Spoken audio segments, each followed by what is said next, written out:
Yes, thank you, Mr. Chair. To wrap up this morning's COVID-related funds, if you turn to page 17 of the booklet, and if there are newer members who need to know the history of this, there are a lot of you who can explain it far better than I. But if you're aware of the history, we're just at that point where an application was asked to be made, wondering what COVID might look like in funds and qualifications and what have you. And if you look in the middle paragraph, section 604, that's one thing that we have, been told in detail so far, regarding the ARP. And when you follow that there, the two remain available until, when you look at that paragraph there, it is our understanding and at the very bottom and recommendation that based on that criteria right there, that the Riverton Auditorium, that we are sorry to say, we don't believe qualifies under that context at this time with the way it's written right there. I don't know that we have much more conversation to add than that. And I do believe you have someone in the audience who'd like to speak to that if you would.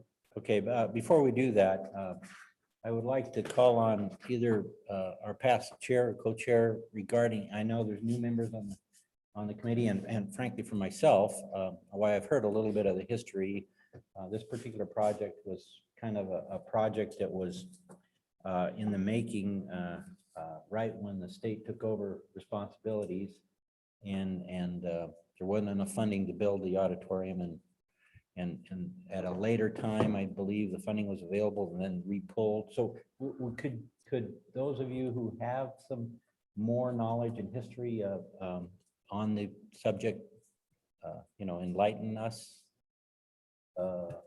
Mr. Chairman, somebody? You want to start, Mr. Chairman? Representative Walters. Start out, Mr. Chairman, and then Senator Landon can add in. The Riverton Auditorium project was a project that this committee added to the list last year based on the fact that when that school was built, it was built with local dollars, and Fremont County at the time, this was in the late 90s, mid to late 90s, couldn't raise enough funding. And so it was designed with an auditorium in mind, but they didn't have enough funds to build the auditorium. And so it was never built. It is the largest 3A school in the state of Wyoming that does not have an auditorium on it. If you look at all of its counterparts across the state, they all have that. If it were built today with state dollars, it would include the auditoriums. That's considered an educational piece that's necessary. And so really it was Senator Landon, the co-chairman, the driving force behind it a couple of years ago of saying there's two projects out there that we've let languish on this list for many years. It was this project and the Tin Sleep School. And so last year we said, let's clean these two items up, get them out of the way. And then we have basically cleared the slate of all projects that have languished on the list as we have gone through the projects over the last 18, 20 years. And so that's the brief history behind it. When it got to the session this year, the school capital construction account in October of last year was about balanced. By December of last year, it had about a $7 million surplus in it. And by January of last year, it was about $20 million underwater. And so folks thought that we should put a pause on that project. And so the language that was agreed upon in a compromise was rather than a complete pause on the project, it was pause it with state dollars, but let it proceed if there's a way to use ARP or CARES or any other COVID-related federal funds to fund the project. As the good director has just indicated, due to the strict requirements that this project, or that the federal dollars have, this project will not qualify in that regard. And so that's kind of where we are today. The school capital construction account, as we left session, had about a $16 million surplus in it. And really it's probably one of our most volatile accounts in all of the accounts we have within state government, as it is based so much on state royalties. And so as a mine moves slightly, that can change production, and production changes, that account can fluctuate up and down very readily and very rapidly. And so that's the quick synopsis. Senator Landon may have more to offer, and I would gladly answer any more questions. Okay, thank you, Representative Walter. Senator Landon. Mr. Chairman, thank you. The former chairman did a great job. I have very little to add other than I think the committee gets some sense of why this particular project has been around since, I think, 1998 or somewhere in that ballpark, I think. I'm looking back at somebody who probably knows. You know, the desire, I think, by the select committee over the last 3 or 4 years, we've been very fortunate to get pretty much through the condition list over these last 15 years. Those were a couple of projects that kind of got left behind, to be honest. And if there was any way to do it, it was the sentiment of the committee to go ahead and get them done. And I appreciated the Joint Appropriations Committee and others who worked hard just to keep this at least on the radar screen. I certainly understand, you know, school facilities director, I understand where you're coming from with your memo, and then it'll just be up to us to decide if we want to carry something forward or if we set it back on the shelf where we found it. Thank you, Mr. Chairman. Thank you. Committee, any One last thought, if I may.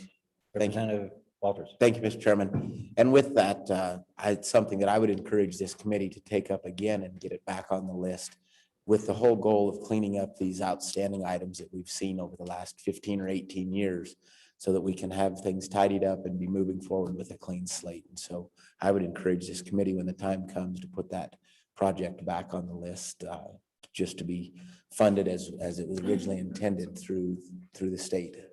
Okay. Senator Rothfuss? Thanks, Mr. Chairman. And so as we pass that motion prior to lunch, where if there are federal funds available to the state that could potentially be used for either major maintenance or for school capital construction, that bill would be an excellent place to put this, honestly. And I would expect that to be in there, honestly, since it was in the past version, carrying that forward. But I guess we can explicitly make that by motion to include the Riverton Auditorium project as a priority in that bill draft that we would potentially look at if there were a special session. So if we need a motion on that, I can make that motion. I actually kind of thought it was implied since this was one of the priority projects that we've been forwarding along. So I would take it as implied at this point. Representative Brown? Mr. Chairman, thank you. I guess my only concern there, I really don't have a problem including it, but my suspicion is that if it wasn't included in the first 2 batches of funding, in all likelihood, the potential of it being included in that 3rd set of funding is probably not likely. And so I think it may be more beneficial for us to look at that as a state sponsored with state money, nothing to do with federal funds. As much as I'd like to do it, and if it does, I mean, I certainly think that the commission has the availability to pull that as well if we needed them to. So that's just my 2 cents. Senator Rothfuss? Up on that. This 3rd set is going to have fewer strings than the first 2 sets. The first 2 sets were very much directly COVID related, COVID response. This ARP Act funding has fewer strings because a lot of it goes to economic development and actually is starting to nudge towards the infrastructure bill. But then at the same time, we know that the Jobs Act bill that's being developed, an infrastructure bill, is going to be much broader. And honestly, I think it would probably be appropriate for us to phrase any little bill that we were putting together to have provisions like the vice chair was just discussing, where, you know, subject to applicability within federal statute, these are our priorities, something along those lines, to ensure that we aren't wrapped around the axle and doing something that wouldn't be available. But I would anticipate this next bill with the state billion would have potentially the flexibility to do that. If it has the flexibility to do school capital construction, the auditorium project would very likely be plausible, and it may not. So maybe we can just structure the language in such a way that it provides that flexibility to the school facilities commission to make those choices based on what is and isn't eligible for funds that would be attributed. Okay. Yeah, Senator Landon? Just to maybe bring this home, I think I think the suggestion by the senator is not a bad one at all. And, I could certainly get down into the weeds and provide a lot more information on that auditorium project, but it rose to a good level of support a couple of years ago, simply because of the testimony that we had from that school district. And it's a legitimate project that has been shelved for over 20 years. And so it sure seems to me like giving the authorization to include it in this bill that we will consider at the end of the month or whatever. I don't see that that's a problem. If there's any way that we could leverage some of that federal support, why not do it? So that, thank you. Senator Office. Obviously, if we did go to a special session, we would have the ability to then amend and contemplate if there's further guidance and direction. So I think we would benefit from more knowledge at that point if we were to go to a special session. So I think including it's appropriate, and then see if it's relevant as well and structure the language. The other question, though, which I don't think we have in any of our material, but it gets to the 10 Sleep project as well. Remember, there were the 3 projects that kind of came together, the Slade, the 10 Sleep, and the Riverton Auditorium. I think what did we end up doing with 10 Sleep? We funded the design, if I'm not mistaken, and it's sort of queued up in the future budget, but I don't know where we're quite at. It looks like Representative Walters may have that knowledge. Walters. Thank you, Mr. Chairman. On the 10 Sleep project, we funded $2.5 million last year for the level 1 and 2 design process. We are working our way, the department and associated folks are working their way through the level 1 and level 2 designs. Maybe 6 months, 8 months from now, they'll be ready to proceed with actually requesting construction dollars. The site has already been purchased, so they're designing it to a specific site within 10 Sleep. And once those designs are known, then they'll be coming forward with the final request. That funding was not reduced in the grand compromise of the session last year. So we moved that forward. And the 2 projects, early on, the 2 projects were the Riverton Auditorium and that project, as they were legislatively driven ideas, had been paused. The grand compromise said, let's do the Riverton project with other funds if possible, but keep the 10 Sleep project moving forward. Thank you, Senator. Senator Hutchins. Thank you, Mr. Chairman. I like the decision from the State Construction Department on this auditorium. And my question would be, after 23 years, how could an auditorium be considered a priority? And then what have they been doing within this last 23 years without the auditorium?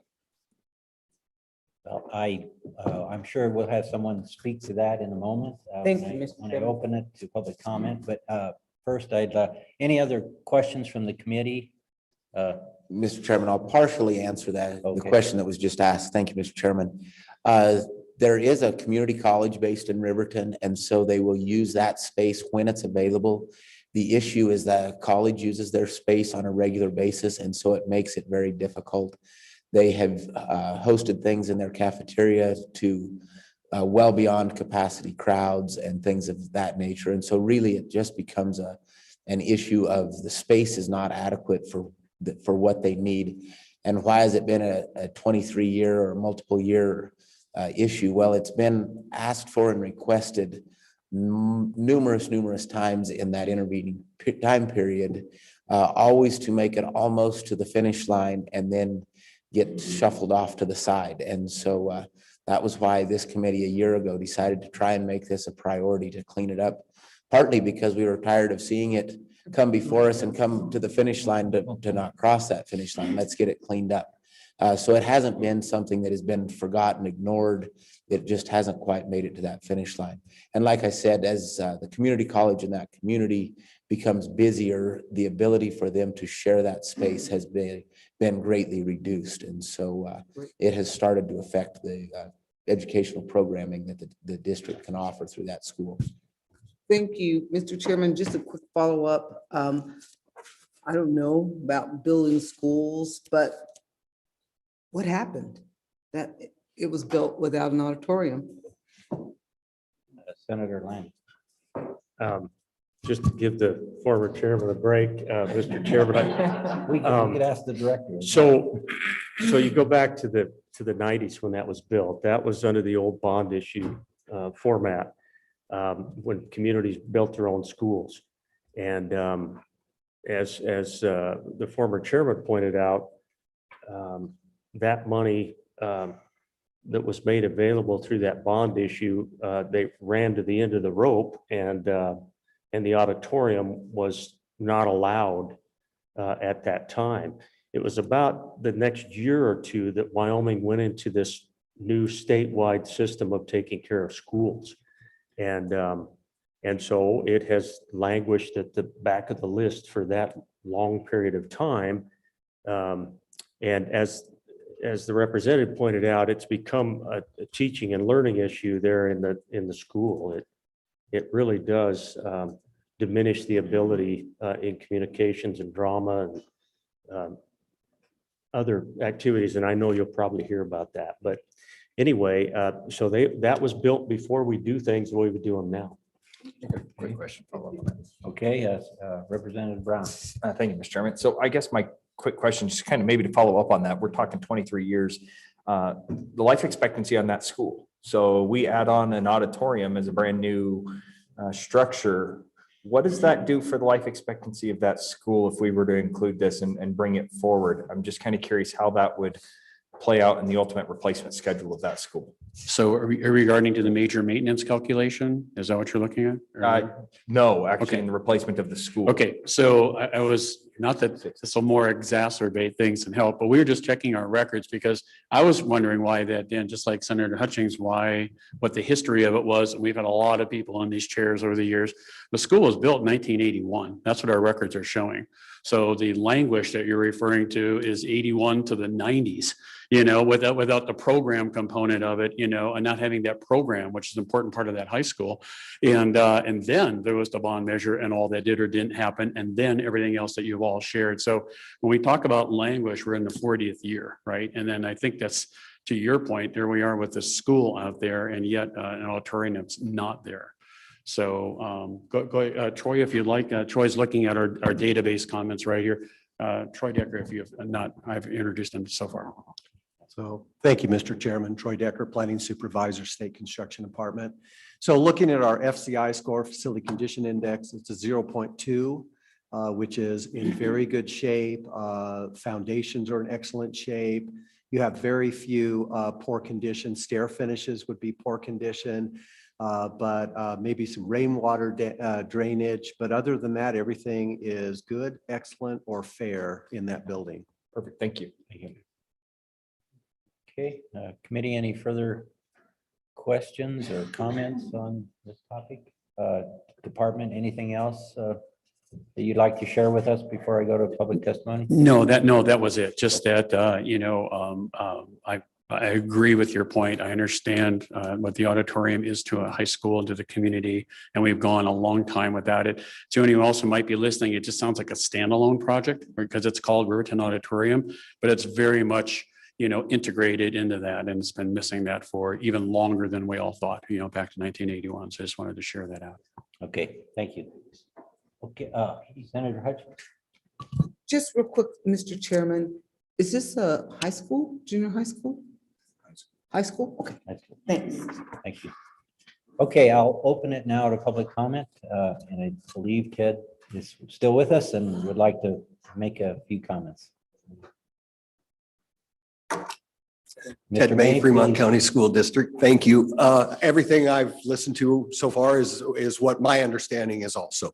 The district was very excited to see the funding go forward, and then we understood the state's funding issues, and we realized that the project was being put on hold. And then with all the good intentions of moving forward, to maybe a possibility of some of these funds from the federal government to do this project, we had a lot of questions about that, but those are questions that can be answered if that is available to us. I don't want to speak actually for the superintendent because I am not. So, but I would venture to say on my behalf, I would see what you would discuss there, that if this gets put into some type of legislation like that to where it can move forward, I think we would be very, very excited to see that. So, and I'll stand for any questions. Okay, questions, committee? Thank you, Mr. May. Thank you very much. Appreciate your testimony. Any other public comment? Mr. Chairman, just real quickly. Oh, question? Yeah. Just real quickly, I really appreciate, thank you to the staff for backing me up a little bit. I was in the 90s, you backed me up into the 80s, and my wife has to do that all the time. I'll say, you know, it was about 3 years ago. She'll say, no, it was about 6 years ago. So it languished for a lot longer period of time than what I indicated. So thanks. Thank you. Okay, so I'll close public comment. Don't think we need a motion. The Senator office, I think, agree with you that it's inferred. And I think the committee's intent is that this is a high priority project still. And with that being said, we'll close this and we'll go into our afternoon session. Item number 7 on the agenda, reports from the State Construction Department, School Facilities Division. Thank you. And if I may go back just a moment, if you end page 17, the last paragraph is asking us as a requirement to fill out an application on this for COVID funding, which we've just covered how it does not. So I think we need a motion to not go forward with this application process if we don't think it's going to, or do you want us to, in case the new set of ARP rules somehow? Just look at the last paragraph on page 17, please, and I think we need a little direction. Committee, that's actually in statute. Okay. I don't think the committee can change any of that. Okay. Is that right, Ken? So the only thing Mr. Chairman, the only thing I think we could do is draft a bill that would repeal that. Because the way I read this, and maybe staff can look at this, it does dictate or require the school facilities, state construction department to do that.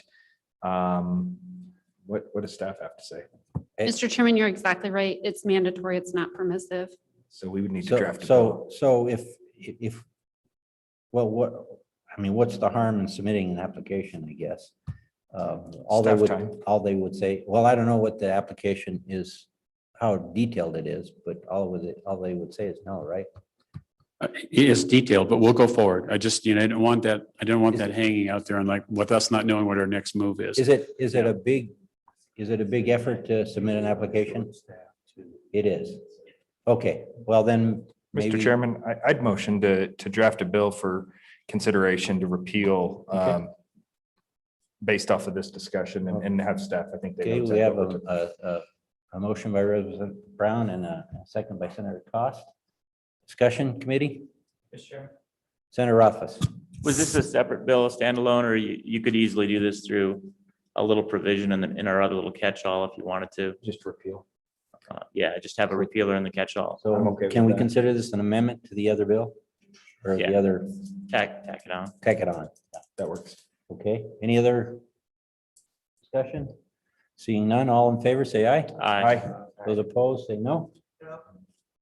Okay, the ayes have it, so we'll provide that in the other bill draft.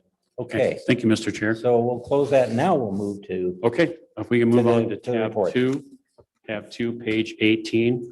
On the line, we have Mr. Paul Severson, who is our design and construction administrator, and he is going to walk us through the deployment schedule, actively managed projects, and remaining funds. Paul, are you there, please? Yes, sir. Mr. Chairman, this is fulfillment of our requirements pursuant to Session Law of 2018 to update the Select Committee on the deployment of funds and progress of projects. So I will move us on to the next page, to page 19.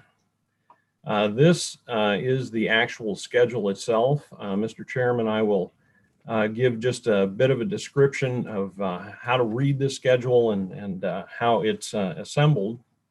On the left-hand column, you will see that all of the active projects that are in districts, we have the districts on the left-hand column. We have our capital project number, which is what we use to organize our projects. The next column is the actual project itself that is currently active. And then the type that follows the building, that is the project type itself. For example, the very first line, the Slade Elementary School replacement, you will see that that is listed as a design project. But that project did also receive construction dollars in the last session. So we probably should update that now because it does also include construction as well. As we move further across the schedule, Mr. Chairman, the appropriation is the total amount that was identified available for that project. And then we put this schedule together on April 26th. And so that fifth column indicates the unspent dollars at the time that we assembled this information. And then we have blocks of time that follow, and they're by funding year. The first 4 quarters that are indicated are funding year 21. The next 4 are funding year 22, 23 going forward. So what we've done for each one of the projects here, for a project that is ongoing, you will see some colored blocks that follow the particular project. And that's identifying activities that are going on with that project by color. So for example, the green color that you see on the very first project, the Slade Elementary project, the green color is representative of construction work. If you go down the list a little bit further to Bighorn 4, you will see, Campbell 1, you will see yellow blocks. And those yellow blocks are indicative of expenditures in those quarters that are expected towards design. With the exception of one brown block that we have in here, the brown block does represent funding for land purchases. And so what we currently have going forward right now is construction and design with the exception of a single land project. There are some projects in here that did include other phases as statute refers to it. But if you look in the funding year 2021, where we've added notes, that's basically identifying special conditions associated with those projects. So if we go to the third project down, which is the Montessori School, you'll see that the note indicates construction is complete pending an audit result. We have 23 of those in this list of 65. So those 23 projects that do indicate that they are awaiting the audit result are essentially complete, short of us completing the audit associated with that project. And then we do have a couple of the special situations of which we were talking about towards the middle in Fremont 25, the project number is 3072. That was the auditorium that we were speaking of. And we have a note there that was identifying that as pending. So that was the discussion that we just had. And as we go towards the very bottom of the list, the second from the bottom, that is the 10 Sleep project that we were referring to. That project was appropriated $2,500,000 for construction, and that is pending. And we do have a note that that was identified as a project to put into a pause status by the governor August of 2020.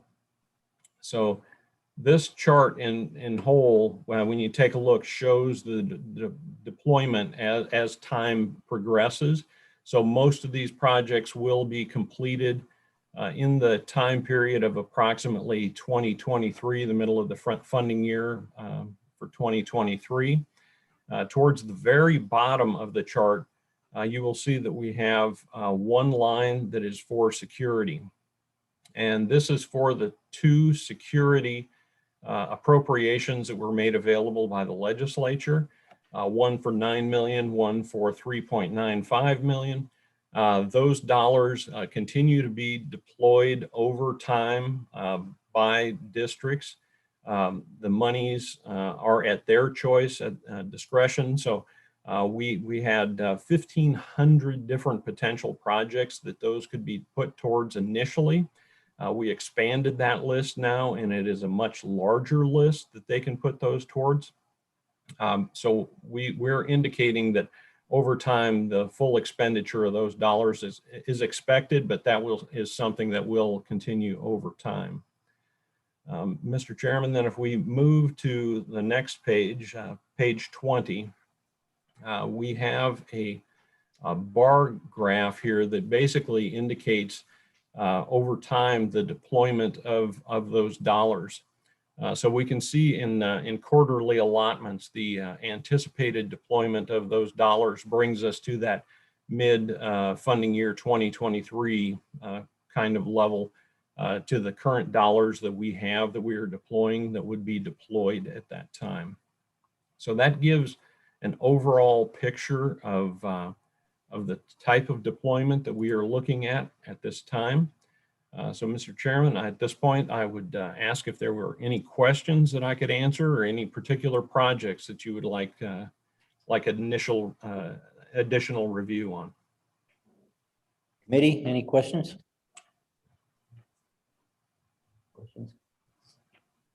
Thank you, Paul. Representative Walters. Thank you, Mr. Chairman. Paul, going back to the 10 Sleep Elementary School, the governor's letter that we received in late August of last year indicates that on September 14th, he intended to exercise his authority to pause those 2 projects. Did we ever receive confirmation that he actually did pause those 2 projects at that time? And then through the legislative process last session, we intended to move the 10 Sleep project forward and continue working on that. So is it still paused, or is it moving forward as the legislature had intended? Mr. Chairman, Representative Walters, we have not received any additional instruction from that initial letter requesting the pause in August of 2020. So at this point, and we have inquired of the governor's office multiple times to confirm that the pause is continuing, and we have not been indicated in any way that the intent is to remove that pause at this time from the governor's office. Representative Brown. Thank you, Mr. Chairman. Just in regards to, and I just looking more for a brief update. Myself and a few others from Cheyenne penned a letter to the governor requesting a little bit of a push and a little bit more of a directive towards the Coyote Ridge, the new elementary school listed in this. And right now we've got an outlay of 27 million-ish. Just kind of curious. I know that there has been some delays in that. Kind of curious what we expect as we move forward with this. Do we anticipate any further delays? What are we kind of looking at for this one right now? Mr. Chairman, Representative Brown, currently the district has been given what we call a notice to approve. So they've been approved to move through 95% design. We have not yet been in receipt of that 95% design. When we do receive that, we are contracted with a third-party value engineer who will do a review, and we will have a review with the district. We currently don't have a specific timeline from them as to when they anticipate delivery of that. If we probably went back to the schedule, we could take a look. but I do not believe that schedule has been updated based on the length of time that was taken in the 35% review by the district. So I can imagine at this point their schedule would not be accurate, but our understanding is that they are proceeding to that 95% level. Thank you. Question I had, and maybe you can answer it. It was my understanding that under the value engineering process, we typically do it at 35 or 65.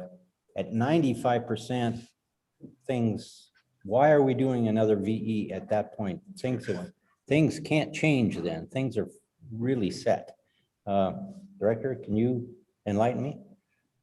I can't. When we had the commission meeting where the commission directed the district to go forward, we hadn't heard since 35% where they were, or even prior where they were at with their design. And so that was part of the conversation we had. It was a robust conversation. If they're going forward now, where's the value engineering, or does that make sense at this point?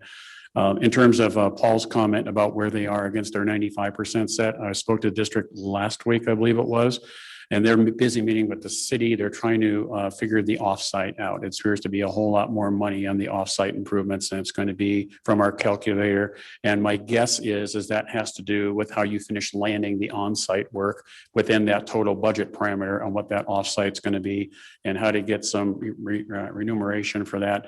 There's a 7-year, I think, window afterward that if anybody else builds and taps into that line down the road, that they owe the district back the money for what we are fronting on there. So I believe that's what they're currently working out right now. But to your point, value engineering at 90% is almost a redraw, and so I prior to me, and I'm sorry that I don't know more than that. Mr. Chairman. Thank you, Mr. Chairman.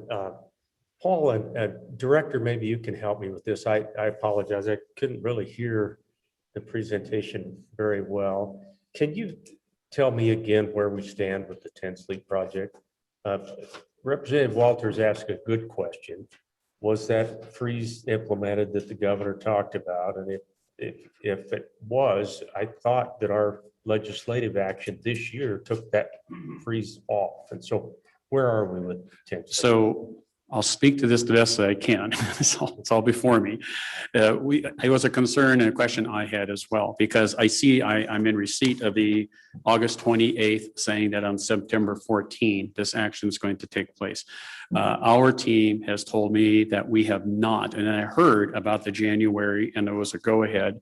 Our team has said we have not received any formal action on this or approval to go forward. And yet I was forwarded an email string from the district and different elected officials that says you've been granted the planning money, at least you should be moving. And so I'm just trying to get to the bottom of this as well and figure out what the answer is. Mr. Chairman, just as a follow-up, I would just say that 10 Sleep came out of this committee in the last couple of years with quite a bit of urgency. And so I would hope that we could get that back on the rails. But Representative Walters. Thank you, Mr. Chairman. When the letter came out in August, the account was underwater. By the 14th of September, the account was actually positive again. And so it was our understanding that the governor had not actually followed through with his pause on these projects because the account was no longer underwater. The account is for these projects are fully funded minus the $8.5 million for the Riverton Auditorium based on the budget supplemental budget that came out this legislative session.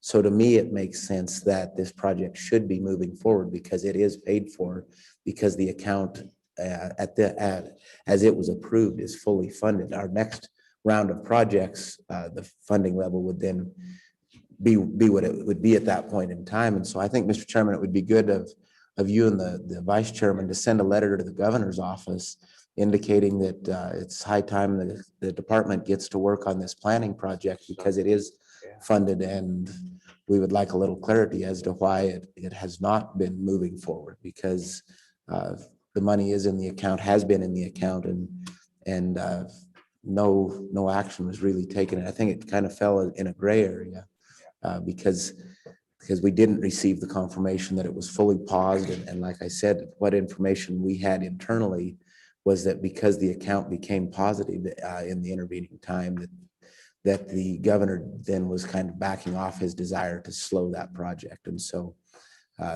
like I said, that's what we're finding on the legislative side of our record keeping here. And so I think a letter from the chairman finding out what's going on, because as I said, the account is fully funded for this list of projects minus the Riverton Auditorium that came out of the 2019 budget is where it's technically housed. And as we keep delaying this, costs get higher and higher. You well We'll know. discuss that in a little while. Yeah. Yes. Yeah. And thank you, sir. I appreciate that.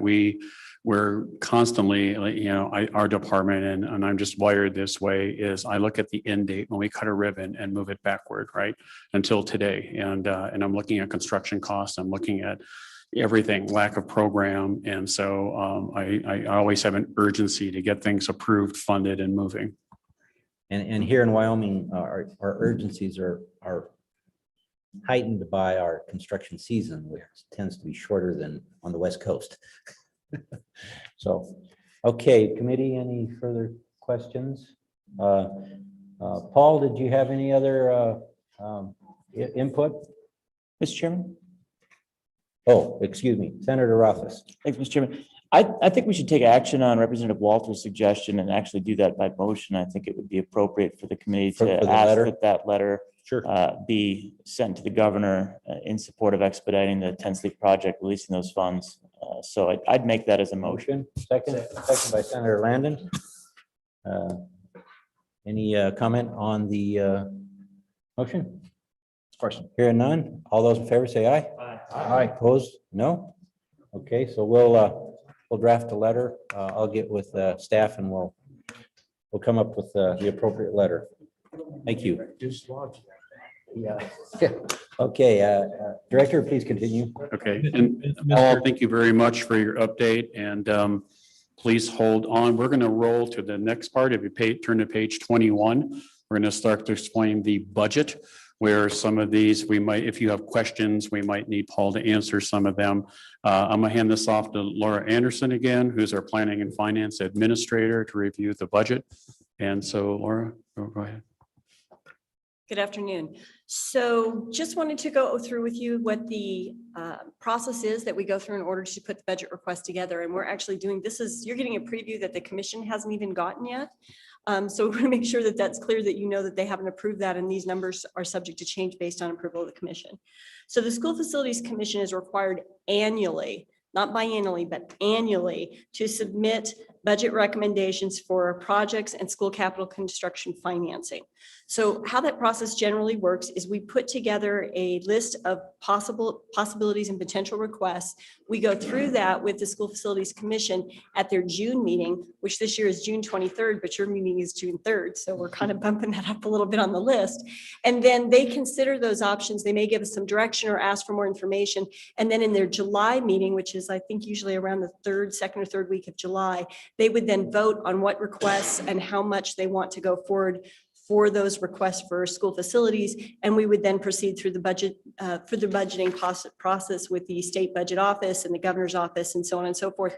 And then we would work back to the select committee in September, what those requests would be. So just want to make sure that you understand that we've put together what we think is our best estimate on those requests, but they are subject to change based on commission input and other factors that may change. Fair enough? So the first one that we'll bring forward to you is major maintenance, and Senator Rothfuss was kind enough to bring this up earlier today, and he was aware that the standard budget for the major maintenance is currently sitting at about it is at $153 million. We generally go through and use ADM, which is the average daily membership. We usually get those preliminary figures sometime in mid-June, and we use those figures to calculate and estimate what we feel like is going to be necessary to get us through the next biennium for the major maintenance. We obviously don't have that yet because school, like as you pointed out earlier, Senator Landon, school is just ending. So we didn't have those figures. We did the best estimate that we could come up with based on the data that we did have to come up with this figure. And that's one of the reasons why we feel like this figure may change. As we get that ADM figure in, we'll adjust our our request. But we're requesting, we're putting forth a request that'll be just under $5.7 million for additional funds on top of the $153 million standard for major maintenance. I believe the ADM. Senator Ruffus. Thank you, Mr.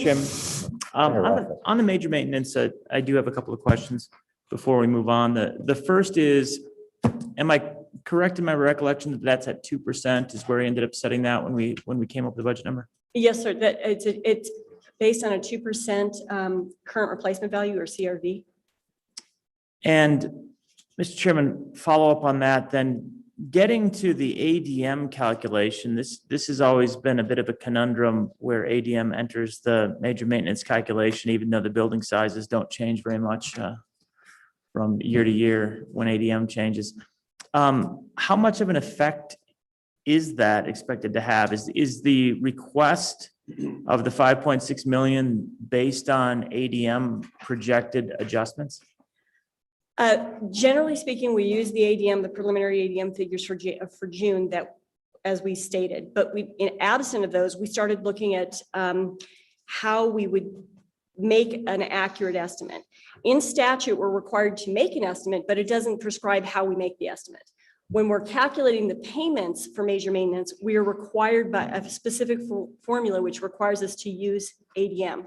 That's why we generally try and use that when we're making our estimates. But if you look at the ADM figures, there is probably I would say somewhere around a 1,500 student count differential between September of 2020 and September of 2019. So that, what we did in order to just kind of double check and see where we were at, since we weren't using our usual calculations, was we took all the same data and plugged in. The only thing we made the differential on was the student count that we used. And if you plug in the September 2020 figure, which was their verified ADM figures from last year, in September 2020, it calculates about a $5.6 million request for major maintenance. If we use the September 2019 figures, it's about $5 million request. Gotcha. Does that make sense, what we did? It does. Thank you. I appreciate that. And Mr. Chairman, just a quick comment there. This is something it's, I don't know whether this is the year or not, but at some point we have to sanity check the ADM versus square foot. The ADM doesn't govern what a real major maintenance is supposed to be. And that's never really worked. I don't know if this is the year we want to tackle that, but we're here again where we're hearing about ADM changes, changing the major maintenance calculation. Thank you, Mr. Chairman. Director. I thank you. I questioned this when I started to learn about it, because we're trying to renovate a building, not a student. Yeah. Okay. Yeah, it needs a major overhaul. Okay. Thank you. Continue. Any other questions on major maintenance? Any other questions on this topic? Senator Hutchins. On page 22, when we get down to the modular lease area, is that included in the major maintenance? Mr. Chairman, just want to know if that's included so I can ask my question. Director, can you?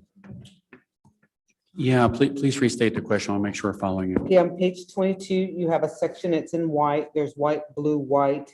You have modular leases due. Is that part of the major maintenance? So. Senator Hutchins, if you're asking if that 110,000 is part of the major maintenance, it is not. Okay. Is that what your question is? Yeah, because I wanted to ask a question, but I didn't want to ask it outside of the major maintenance. Okay. So I'll wait. Okay. Thank you, Mr. Chairman. Thank you. So yeah, what Laura will do will step through each one of these as their own. They don't add up to a total conversation. So we can have conversation on each and every one of these. Okay. Thank you. Thank you. Okay, all right. Thank you. Mr. Chairman, are we ready to move on then? Please. Okay. The next category is the charter school leases. There is a statutory requirement, and it is prescribed by formula how we calculate the dollar amount that is allowable for the leases for the charter schools. There are currently 3 charter schools that we do leases for. I have them listed there. And just for a point of reference for the committee, I know there's a lot of new members on the committee. I thought I'd give you a point of reference. In the 21-22 appropriation for charter school leases, it was about 1.6 million. And in 1920, it was only about $1 million. However, at that time, there were only two schools, because there is you see that past school, that is the Poder Academy Secondary School. That did not exist at that time. That's why it's so much lower. Just the, and the differences in the 1.6 million to the 1.8 million are twofold. The one in Laramie had, part of the calculation is we have to use what the average lease that the state pays within that particular city. In Laramie, Wyoming, that cost went up dramatically, went up almost $5 a square foot.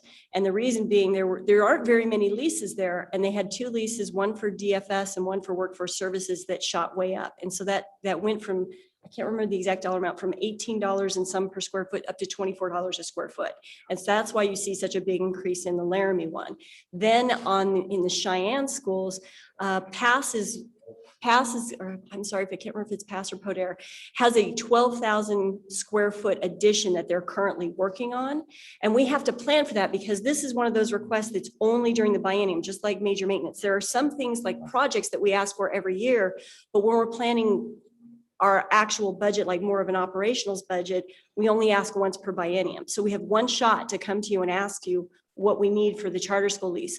So they're planning on occupancy, I believe, in December or January of 23. So we calculated 18 months worth of that additional space, and that's included in this figure. And that's really where the differential comes from. And they did have a small differential on their students, so that makes up a little bit of the difference. But really, that's where the crux of it lies, if that answers your question. Thank you. Representative Walters.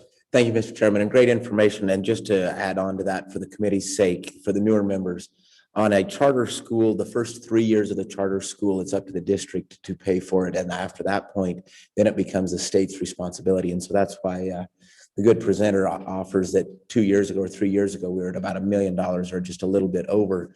These schools were in existence, but they were at that point in time, they had not been in existence long enough to become part of the state's responsibility. And so I just add that so that the committee has a little bit more information on how the charter school system operates in terms of how we pay for it. Mr. Chairman. Senator Rothfuss. Thanks, Mr. Chairman. On these, and we've looked at it before, but I think we should look at it frequently. For the next meeting, I'd ask for kind of a back of the envelope calculation regarding whether or not we should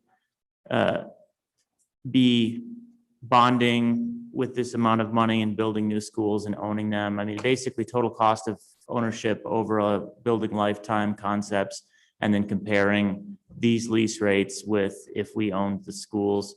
We did that a couple of years ago on Montessori, and it wasn't in our interest at that time to buy that school. But the numbers seem to have changed, and honestly, I think we should keep considering that. Every time I see the Poder Academy numbers, I think, can we really not beat that if we were doing it in-house? But at the same time, I realize that, major maintenance is a big cost, and we're not paying maintenance on the lease. That's all inclusive. So it might not be a better deal, but let's just pencil that out. Not necessarily a huge, deep calculation, but if we can get an estimate, are we getting to the point where we should just be building schools here? I'd like to know that. Thank you. Certainly, Senator Rothfuss, we can do that for you. Thank you. Anything else on charter schools? Mr. Chairman, if you don't mind, me Senator directing a question to Senator Rothfuss. Go ahead. Thank you, Mr. Chairman. If I have you correct on this, because my question was going to be, why are we leasing instead of purchasing these buildings? And I figured because most charter schools are being put into old schools, why don't we own them already? But what I think I heard you say is, by leasing, we're not paying for the maintenance. So it's maybe a better deal to just keep leasing. Senator Rothfuss. Mr. Chairman, we did an analysis specifically on the Montessori Charter School in Laramie a few years ago, and we looked at buying the building. And we did an analysis, and it was close, but it came out basically that when you look at the all-in, we were better off continuing leasing at the time, was my recollection. So that's where we left it. Now, if rates change, that might change the circumstances. With the first Poder Academy, that was a district school building that was then purchased and leased back to us. I still don't quite understand how we came out well in that deal, but I'm sure we did great. But at this point in time, I'd like that analysis done. So it's certainly possible because, again, if you're responsible for the maintenance, if you're responsible for all the upkeep and the operations of the building, it's even if this number looks large, remember, you basically have to double the cost of a building effectively when you think about the cost of the $20 million elementary school. Think double that when you start contemplating how much it really costs dividing over a certain number of years because of the upkeep and operations. So penciling that out, I don't know which way to go, but it would be worth us taking a look at that one more time.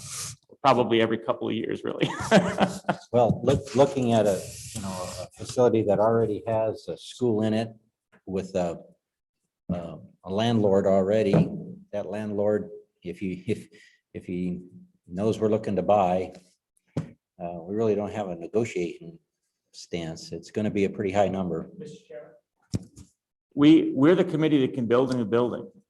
And as in a conversation with Representative Harshman a minute ago, we never do it, but here's a dedicated revenue stream. We're going to pay over $700,000 every year for however many years.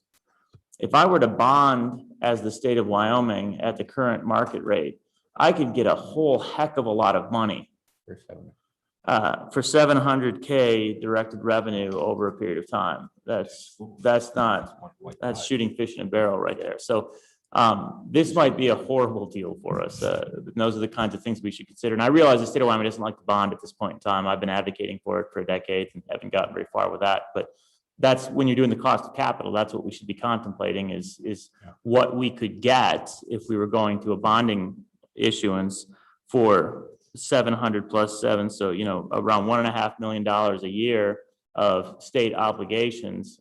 How much building does that buy us at this point in time when we have to contemplate also that we have ongoing cost of major maintenance and operation? Yeah. Okay. Thank you. All right. We will look at lease rates and the rise. We'll look at the construction cost and the rise. And we'll look at these savings on maintenance. And I assume if it penciled out and we purchased, then the charter school becomes a sublease to us on a 5-year or something. Like we own the facility if it penciled out, but they would lease from us, right? Instead, okay. They lease our purchased building from us instead of us paying for a leased building for them. So that's the tilt, right? What you're looking at. Okay, thanks. Okay, thank you. Okay, I think we're ready to move on. Thank you, Mr. Chairman. The next section is on modular leases. There is a statutory requirement that says if required, the department shall provide the temporary space for any scheduled building remedy for means of portable buildings, creating capacity, or by other means available to the department. Currently, Laramie 1 is the only one that has modulars that are leased. They had the same modulars last biennium, and they're asking to continue those leases. If they are not continued, my understanding is that would cause capacity issues within the district. The entire cost of those is only just under $110,000. It's not a huge expense to do that. The difference in the modulars, you'll see two different prices there. 3 of them are at $17,000 and change, and the others are at like $28,750. The difference is the size in the modular of how much space they're required, and sometimes the building material that makes up the modular. I know Senator Hutchins, you said you had questions on this. All right, Senator Hutchins, you have a question? Thank you, Mr. Chairman. Thank you, Laura. It was on the same lines as the charter school leasing. Why don't we just buy modulars and have them available to move around when we need them instead of leasing them? Is there a benefit to leasing? Same question. I'm going to let Mr. Decker address that. He's been around and has a little more history than I do. Mr. Decker. Thank you, Mr. Chairman, Senator Hutchins.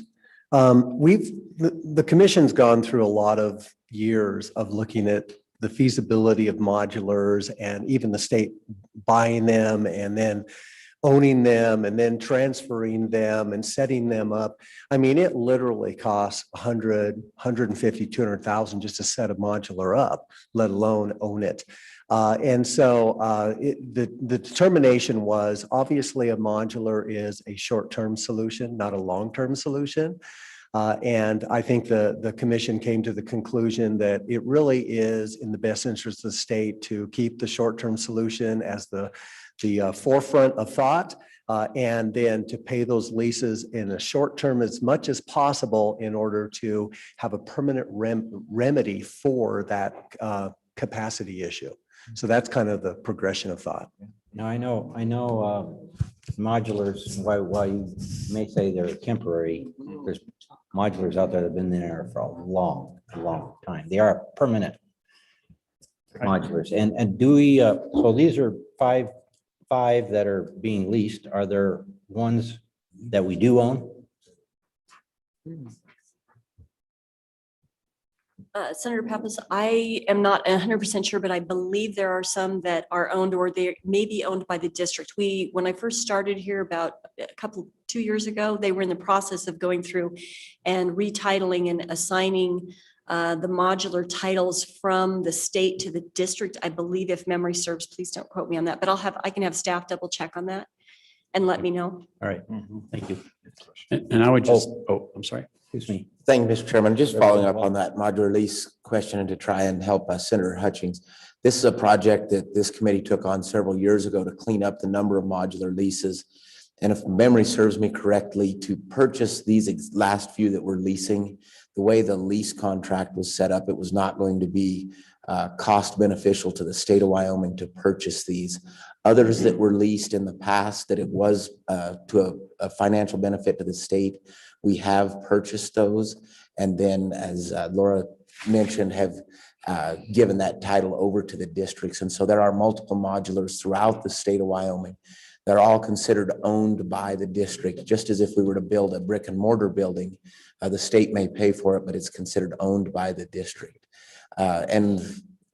We've discussed the fact of moving them around the state. And I think Mr. Decker explains very well that it's far more costly to try and move them around than to just bring them in, set them up, either own it at the time or lease it or whatever. But these last few, if memory serves me correct, as I said, due to the way the lease contract was set up, it was not going to be financially wise for the state of Wyoming to go ahead and buy those out instead of continuing to lease. And so that's why we are down to just these last few that are leased. So if we have purchased some and they're around the state, they are eligible for major maintenance as well, I'm assuming? That's my understanding. I believe that's true. And my comment was going to be that and another one, so I've set over 500 modular buildings in my day. And the manufacturers do not want them back. And so they structure it so it's almost a balloon payment at the end, because they have to house it, they have to warehouse it, they have to have security, they have to protect it, they have to find a buyer. Then they got to drive it and they got to snap it back together again. And so normally it's the payout at the end that's an issue. And that's kind of like when you think about it going in, like this is a quick fix, but what's the catch at the end? The others, they will try to sell that this is just like normal construction. Normal construction's 30 years you're renovating. We're like 25 years. We're not far off. And for me, the truth of the matter is that after about 10 or 12, they're tired, and so they need major maintenance before a permanent building structure does. And so it's always a quick fix and they don't ever leave. So that's been my experience too. Unless you have an aggressive plan on when phase 2 addition is coming, these are moving away, right? Yeah. Senator, Representative Brown. Troy, just a quick question for you. I looked at the top 2, they're the most expensive. And they happen to also be, or kind of in this situation where this particular school is in some serious need of some serious rehabilitation, if not complete replacement. Can you fill me in on where ARP Elementary is on your list? What the score index is? I know we're a little off topic with that, but I am interested. Just due to the fact that we have those 2 modulars you're spending $60,000 a year on. I guess I'd be kind of curious. I know we've got the land right next door. Or we've got the land now to where we can swing space that school. What might we have to do to get moving on that? Mr. Chairman, I'm looking it up really quick here. Sorry to put you on the spot, but Mr. Chairman, while he's looking that up, I just thought I'd let you know I've got confirmation from staff that the modulars do get major maintenance. Okay, thank you. But they had the capacity comment. But they do not get included as capacity because it's kind of an overflow. So, Mr. Chairman, in response to the question, ARP Elementary has a 0.32 score. It does have several low scores for poor. Exterior windows, exterior doors are in poor condition. Sanitary waste is in poor condition. Distribution systems are in poor condition. Controls and instrumentation, fixed furnishings are aged out. So those are the lowest scoring systems within the building. Other than that, it's in pretty good yeah, shape. Mr. Chairman, I know we replaced a roof on it, and this has been one of those issues in the past that I think we've all seen as an issue with this particular formula, that you go put a new roof on, we automatically see that score lower, and then it falls off the list for not replacement. I can tell you it's not in my district, but I certainly hear from some of those constituents on a regular basis that they feel like they're left out because it's Title I school, and it's in a very poor part of our community. And so when it feels like from this side of things, we see continuous, well, we're just going to keep putting modulars there.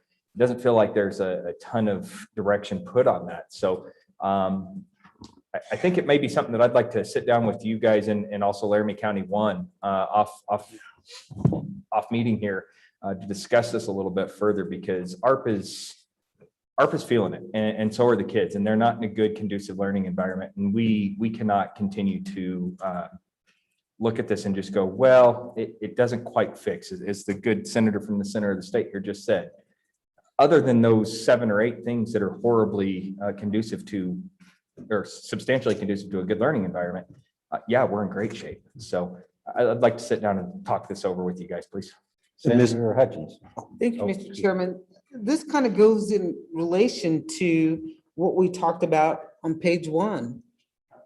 In the HR 133, these were the conditions of ARP, were some of the things that the schools could ask for money for to fix their windows and their doors. So have we seen a request from that school to get some of those things fixed? Mr. Decker. Mr. Chairman, I don't have a specific answer to that, Senator Hutchins, but I can say this. The state of Wyoming has invested several times in planning studies for Laramie 1. And so they and we have worked with a consultant, worked through the process of determining, hopefully, the long-term view of what they're doing with buildings and what the best master plan is for that. So we do have that study. We can certainly forward that, and we can certainly have a discussion with you, because that has been well thought out and kind of vetted through a community process as well as a school board. So we do have that information. Excellent, thank you. And Mr. Chairman, Senator Hutchins, I would highly encourage you to speak with Dave Bartlett at Laramie County 1. Dave Bartlett? Yep. Dave would have most of that information for you, but yes, they did in fact apply for a lot of this funding. To what extent it actually applies to ARP, I don't know, but it's not going to be an individual school request. It was a district request. Okay, can we move on to component funding? Yes, Mr. Chairman. So I'd first like to explain what component funding is for new committee members that may not know. So if you have a very small school, like we'll use the roof example, if you have a very small school that doesn't have a lot of major maintenance funds and they need a new roof that's going to cost them $2 million, they would essentially have to save up their major maintenance and not spend a dime of it on any part of their building in order to, for many years, in order to be able to replace the new roof. So while it is not statutorily required, the legislature has often supported what they call component requests. Back in the day, I believe it was called historically, it was called minor capital. At one point, that's what the terminology was. Those component requests are requests that the school districts put forward for projects like a new roof or a new HVAC system or a boiler. Those projects can be found on your list on page 25, I believe. And I want to explain also how they get prioritized. This is an extremely collaborative process with the districts. The project managers in our office will go through and put together some information and compile things.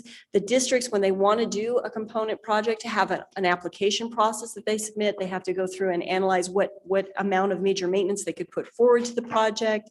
They do an entire application process. That application process leads up to a component committee, which is comprised of volunteers from the school districts. The state is split into 4 quadrants, and from each quadrant, there is a representative as a superintendent, a school facilities manager, and a business manager.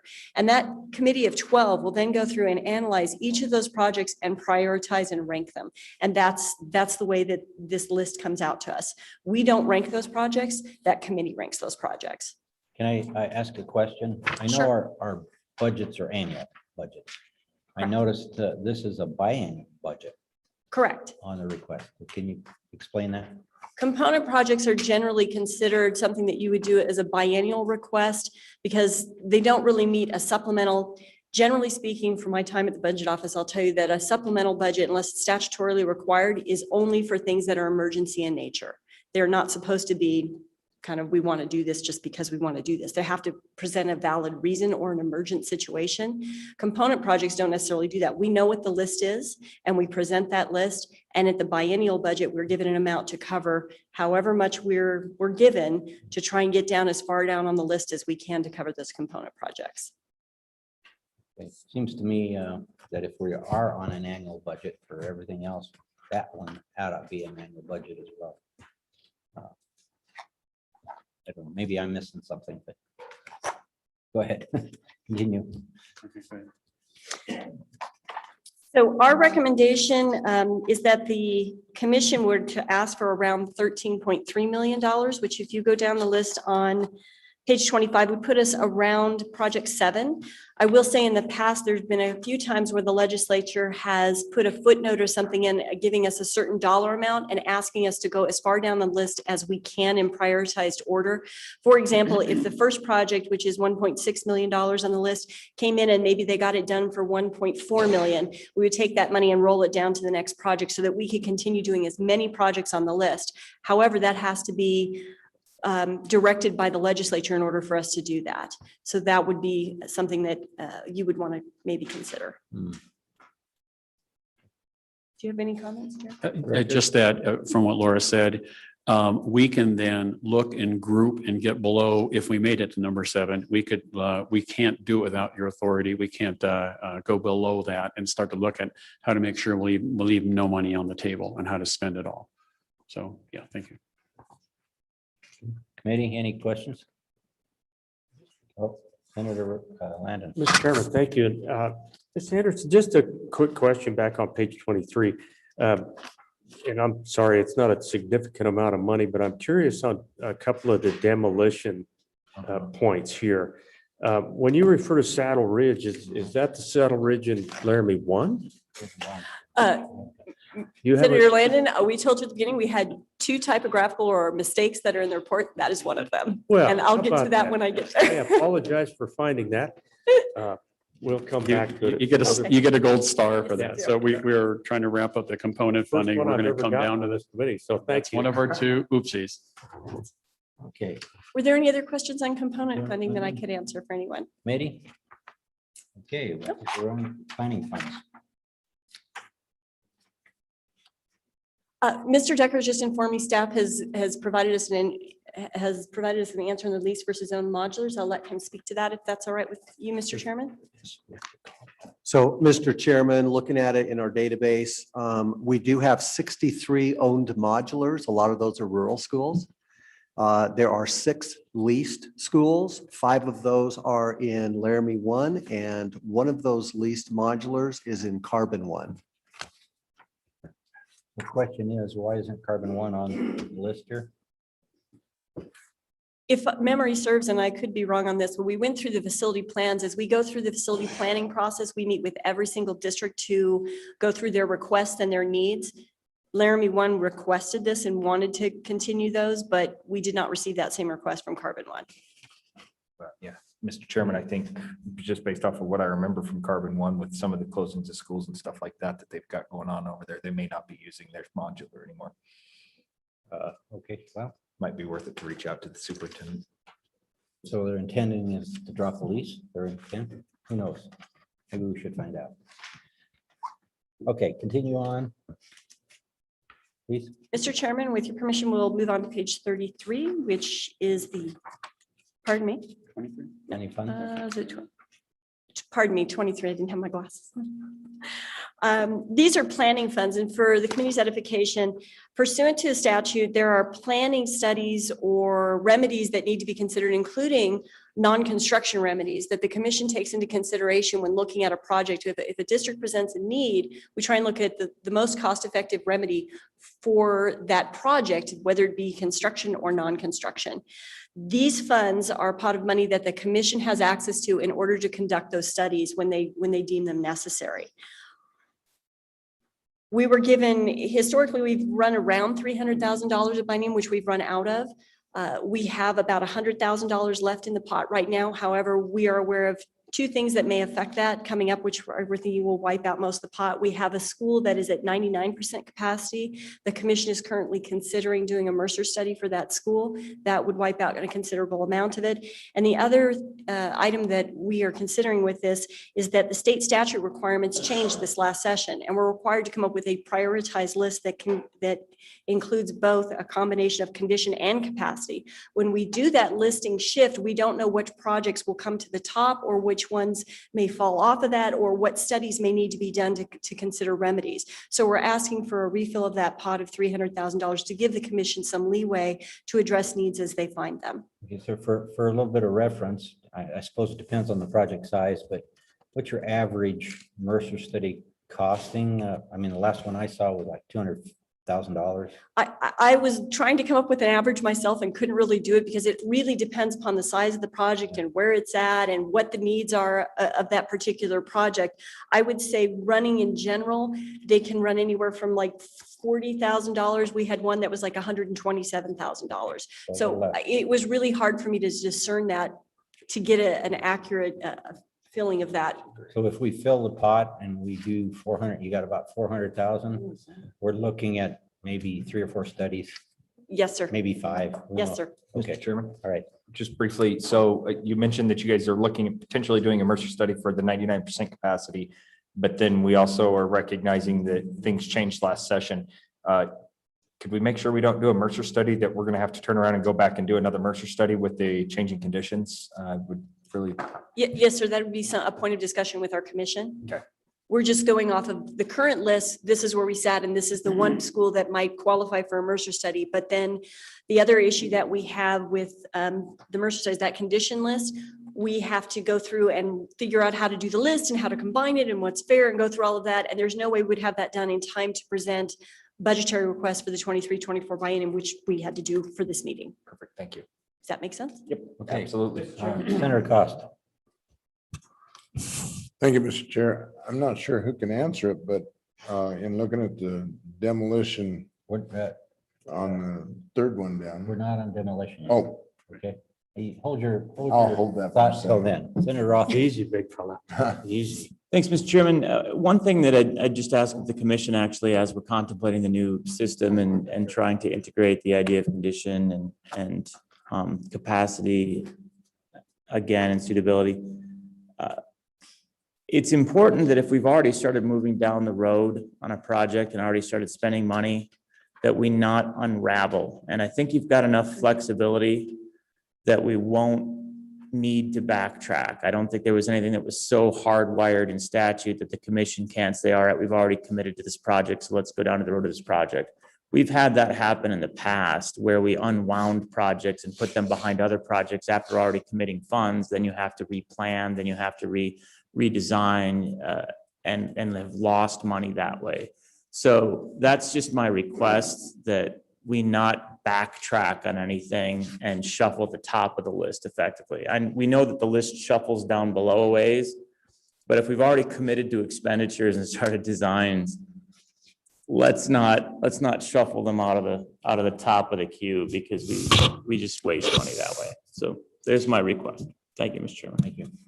Okay, let's move on to demolition. I think we've got a couple of senators here that got some questions. Can't wait to share some. All right. Well, first of all, I'm going to say there are 3 projects for demolition, and this is where our 2 errors in the report occur. So let me address those first so we can get that out of the way. The first error is on the demolition of the TAC building. The 4th bullet point was a mistake. It should not have been there. It was part of the modular and something happened when we were copying the data. So apologize for that.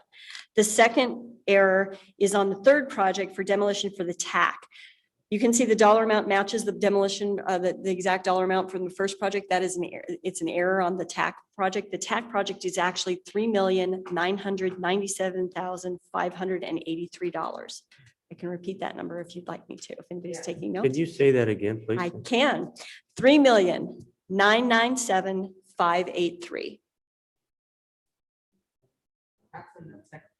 That's on the TAC building, the Tonkin Activity Center. And I will cover each of these demolition projects as we go down the list, but just so that you have the correct data in front of you.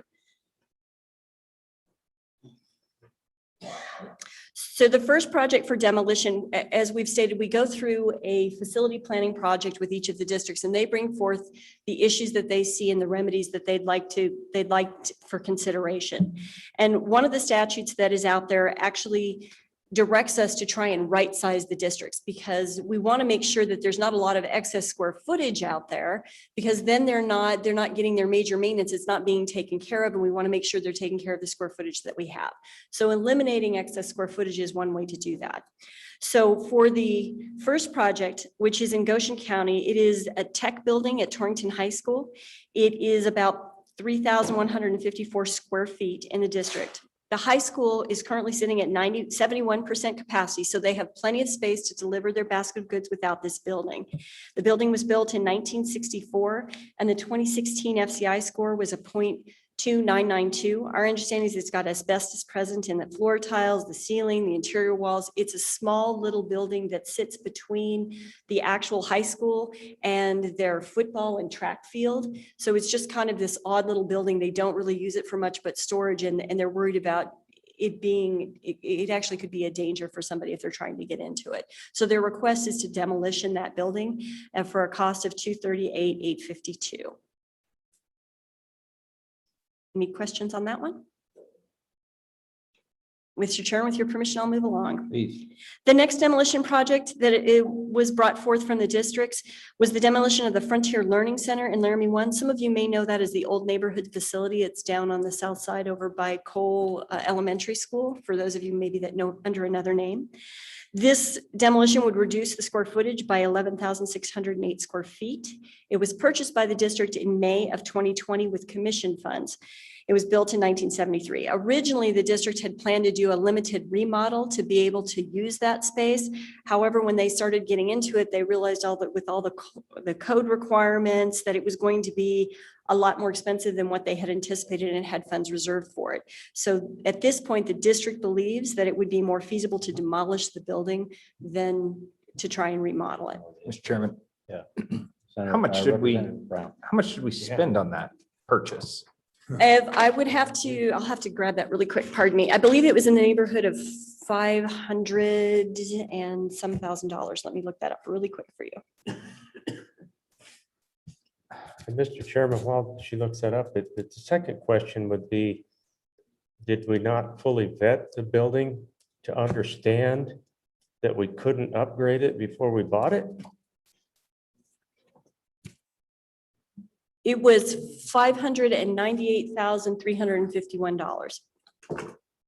Costs, Mr. Chairman, Premium. it's going to cost us 150% of what we paid for the building to knock down a building that we purchased a year ago. And I guess my next question, I'll let you also answer the senator's question here, but my ultimate question here is, now we have a plot of land that's probably not worth much of anything. What is the anticipated outcome of that plot of land after we knock down a building? Actually, that's an excellent question. The reason why it was purchased was for the land. The idea is, if I remember, I can't remember the name of it. There's 2 schools over there, and the idea is that Laramie 1 is going to basically get rid of one and combine them into one new school. And they wanted the plot is adjacent to Cole Elementary School. They wanted that plot so that they can eventually build a new school on that plot of land. Correct me if I'm wrong, So Mr. they Decker. purchased it for the land and not the building. Correct. 1.3 million. So, Mr. How Chairman, many, what's the land size? Ooh. Mr. Decker can look that up in the system. I apologize. I don't know that off the top of my head. Mr. Chairman, Senator Landon. thank you. So I'm just really hoping that that land is worth 1.5 million. Well, don't hold your breath on it.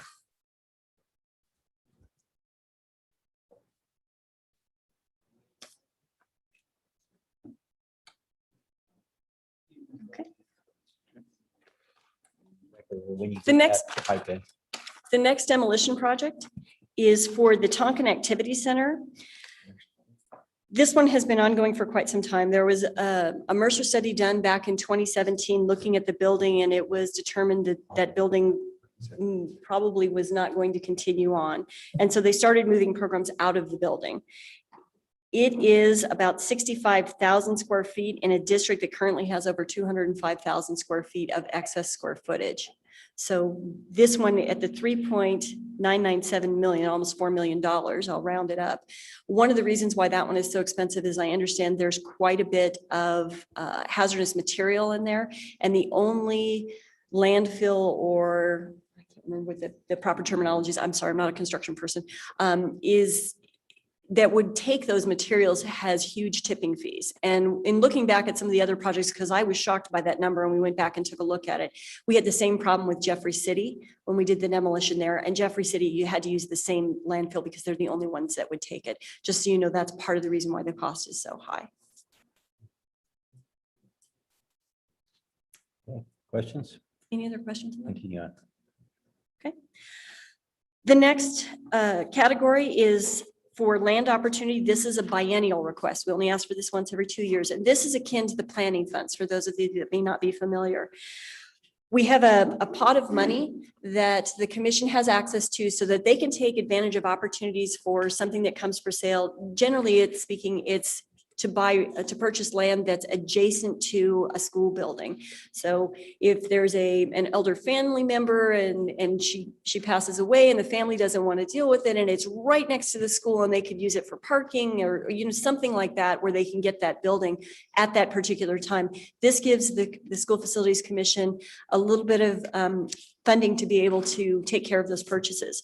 The current balance in that account is only 131,000, which when you're talking land purchases is not a lot. The reason why we're asking for that kind of strange dollar amount is we just want to replenish exactly what was spent this biennium. We're looking to bring that pot of money back up to the $750,000 threshold, which is where it's generally sat for the last like 2 or 3 biennia. That's what we're asking for there. Any questions on the Land Opportunity Fund? Committee? Nope. The next category, please. The next category is unanticipated. So the unanticipated funds are an account that do not sit within the project. They are a separate pot of funds that are given to the commission to deal with any unforeseen expenses or cost overruns that come up in a project. They are specific to the projects that are appropriated for that biennium. So for instance, if you had a project that was appropriated money to do an elementary school in the 15-16 biennium, they would only have access to the unanticipated funds for the 15-16 biennium. They can't cross over and get money from a different biennium or from a different pot of funds because they're specifically taken as a percentage of funds based on the planning, design, construction, component, demolition, or track funds that are appropriated by the legislature in that biennium.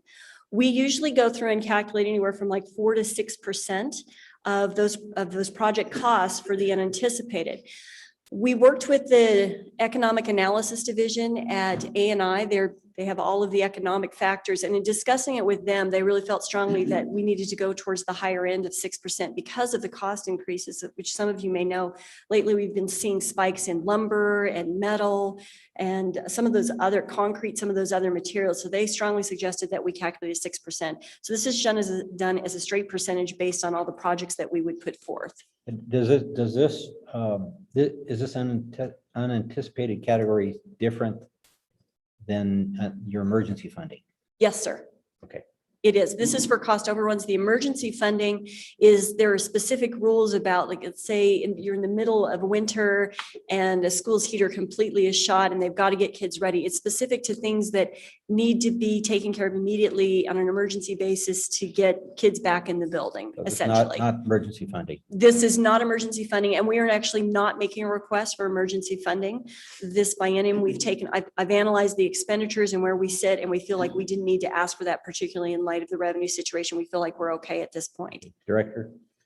Yes, I respect the input from the Economic Analysis Division, but you know, I don't know anywhere right now in this country that we're not running a double-digit escalation factor on construction right now. And so I'm nervous about that. And to Senator Roth's point before, we don't want to backtrack. We don't want to do Mercer studies and design and 90% drawings and then bid day, and you're left with something on the table you can't bid. And you're not going to get there through value engineering. You're going to have to de-scope. And when you de-scope in school worlds, you're leaving program on the table. And then we're going back and we're redesigning, and we're bringing it all back forward again. So I'm nervous about this. You know, I think although, you know, the Denver is our closest large market and their component pieces are 85 to 125% over right now on lumber and things, even though they're not the same type of lumber and things that we would use. I'm just very nervous that when you see that we think we're going to get something done for 6 or 7% a construction escalation factor. I don't have a number in my back pocket. It would be in the fund. It could be determined by you. If it's not used, it stays there. It doesn't roll into the project. It doesn't roll into the contract. So the contractor can just bid more on bid day, you know, but I'm concerned that we're not going to be able to get jobs built. And we have at least 2 that are coming up in the biennium CapCon projects that I'm just concerned about a 6 or 7% number. And I wanted to put that out there here. Representative Walters? Thank you, Mr. Chairman. I may have missed it. How much is currently in the account for the unanticipated? The unanticipated account is specific to the project. Pardon me, Mike.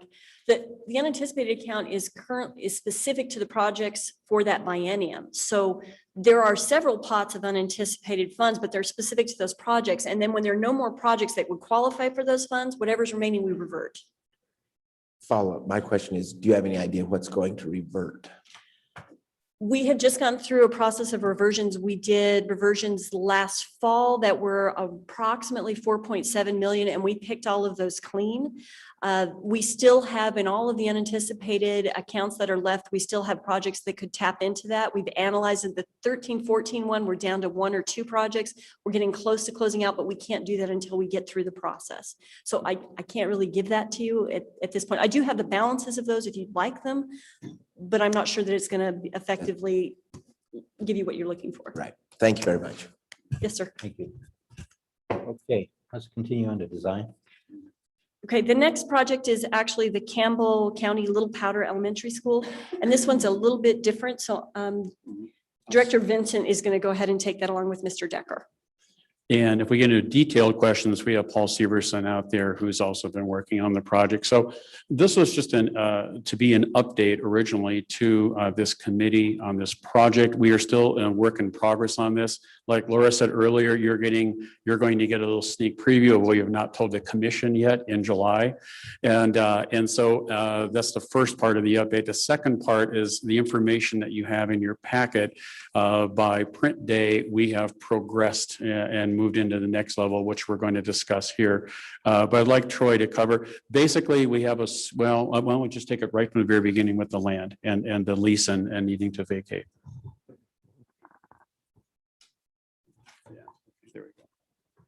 Thank you, Mr. Chairman.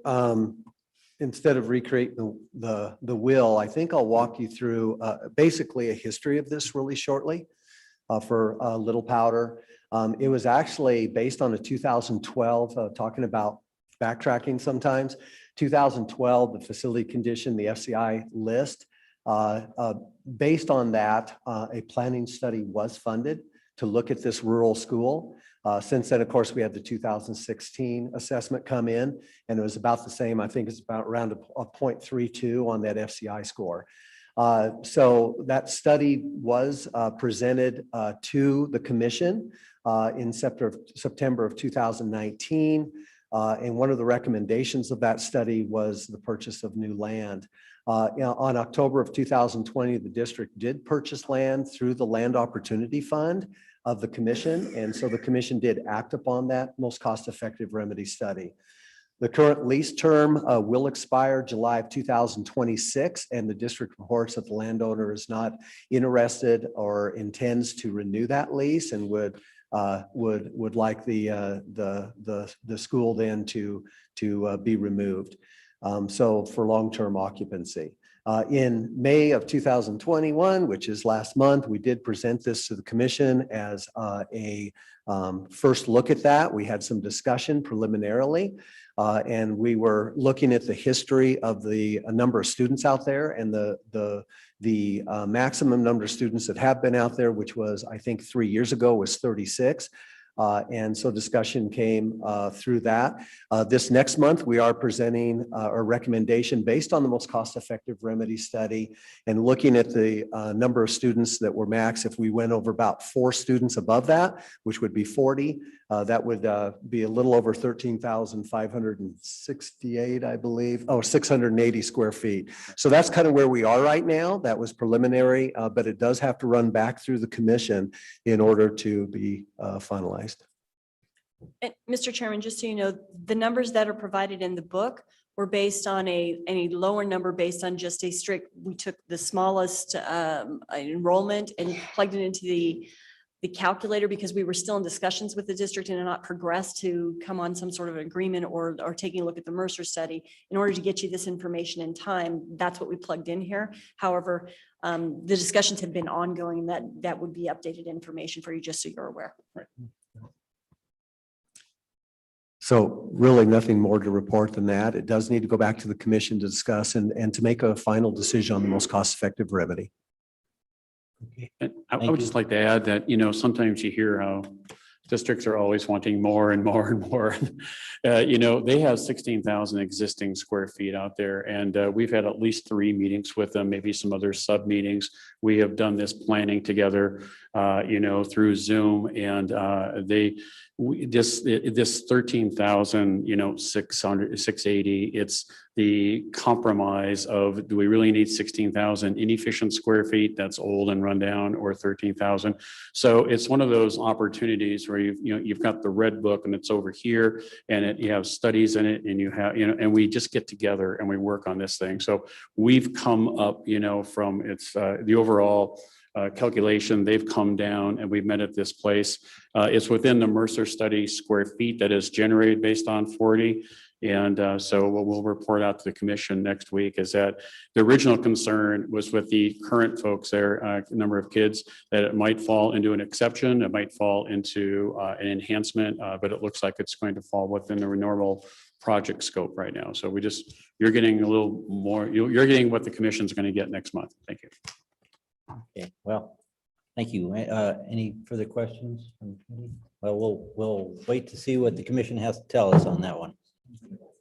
Okay. Question, if I may, Mr. Chairman. Oh, where? Oh. Thank you, Mr. Representative Chairman. Walters. Thank you, Mr. Chairman. You discuss using a 40-person capacity calculation. What is the trend line data? Because I think there's 25 or 27 kids there today, so that's a pretty significant increase going from today's current population. Being a rural school, I don't know that rural populations are necessarily growing that rate. So what's the trend line data that's, other than saying there was 36 kids a few years ago, well, why are we using that? So I have a few others, if I may. Thank you, Mr. Chairman, Representative Walters. This is a great discussion because you would hope that enrollment projections always give the answer, right? But that's not the case here. And because we have zeros in some of those, sometimes particularly the 7th and 8th graders.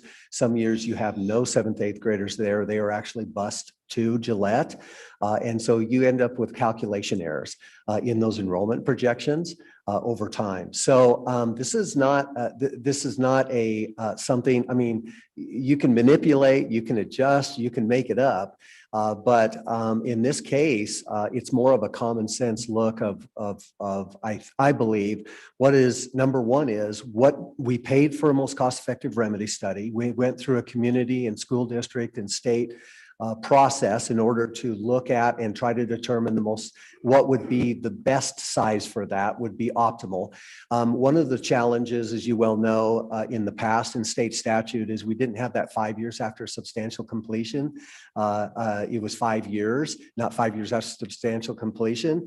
And so we saw you guys adjust those enrollment projections with regard to state statute to make sure we don't undersize buildings. And then all of a sudden they're sitting there and they have a building that is undersized. So I think that's part of the consideration of, okay, if our maximum number is 36 historically, and we do have students periodically stay there through junior high, maybe going over that number would be a reasonable number.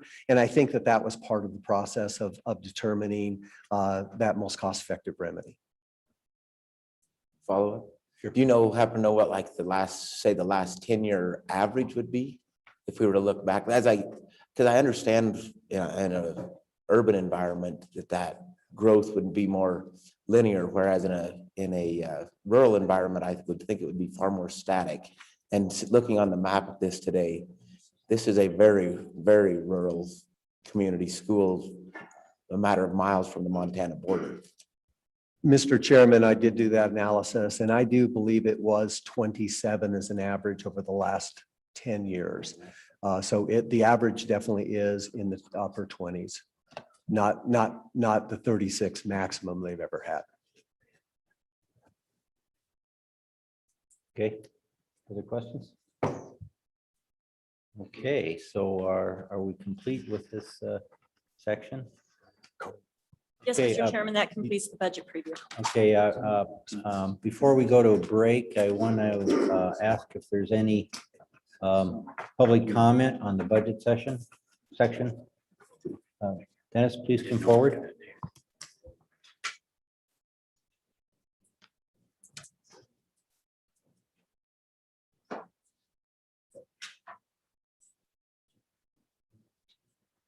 Thank you, Mr. Chairman. Dennis Holmes, Associate Superintendent, Campbell County School District.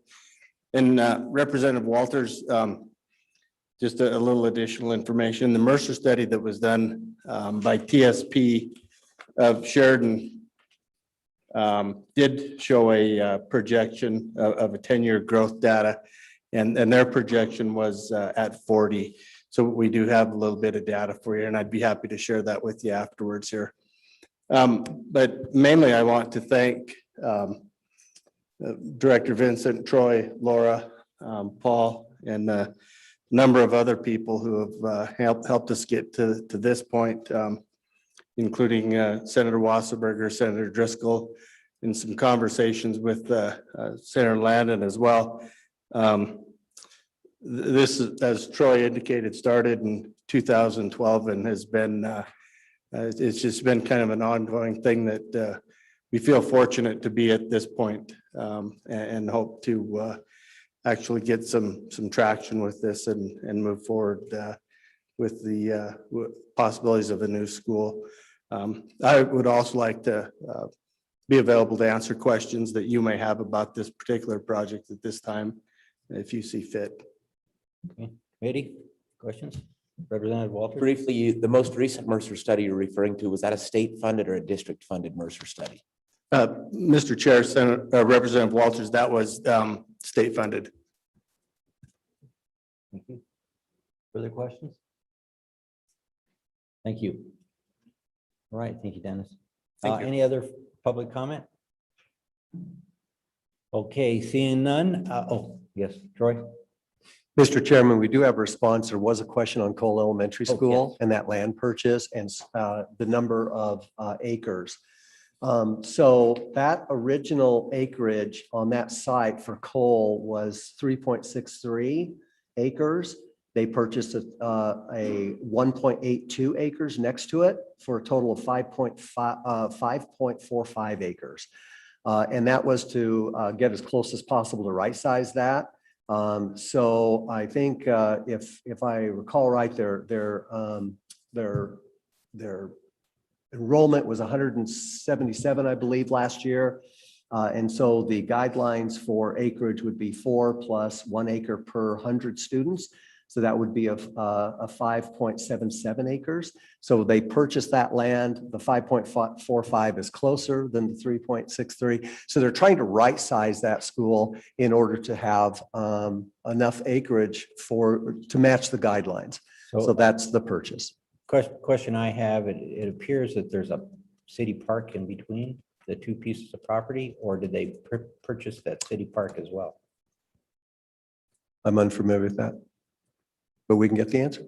Oh, okay, I'm hoping the two properties are contiguous. Mr. Chairman. Mr. Chairman, I believe what you're referring to is, if I remember right, That's there, the green. old, what do they call that again? The Frontier Learning Center, the old neighborhood facility, and then there was then there's the elementary school, and in between there's like a little playground Yeah. grass. That was actually part of the Frontier Learning Center, the old, Oh, okay. that was part of the property. It's not a separate city park. It was part of that Oh, property, as I right. understand it. All right, thank you. Okay, thank you for that. Okay, before we move on to the final topic, we're going to take a 10-minute break. So if everyone will come back at 3:10, we'll continue on. Okay, thank you.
Thank you, Mr. Chair. Our last item to present today is a high-level overview of the progress made to date on the rules and where we are at with the commission. We go back next month for another read on some of these. And since this started long ago, prior to my coming here, I'd like Troy Decker to try to give an overview on this for us, please. Okay, Mr. Chairman, we are on page 27 of tab 2. As you well know, when we started going down the road of an educational suitability and defining that, we were looking to actually do an assessment eventually of educational suitability, but obviously that has been removed from state statute as a requirement. But in preparation for that, the commission did form a governing documents committee that we worked with throughout the process. It was made up of 4 regional district representatives that represented their 4 regions, 3 commissioners, SCD staff, and then of course our legal counsel. And so our first. Roy, how was those folks elected, the regional representatives? Actually, we asked the 4 regions. There is a superintendent that leads each of the regional superintendent groups. And we went through them and they chose the regional reps for their area. Okay, thank you. You're welcome. So we did update chapter 3. And then on page 28, it kind of goes through the chapters that we're going to be talking about today, kind of toward the bottom third there. We have chapters 1, 2, 3, which is uniform adequacy standards.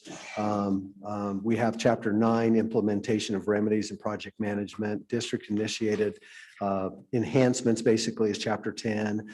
So as I reference these and walk through them a little bit, you can look at that for those titles. So at any rate, we went through basically almost 10 months of just working with the Government Documents Committee, looking at these specific rules and regs and updating those and having a collaborative process in helping define potential changes, updating those accordingly.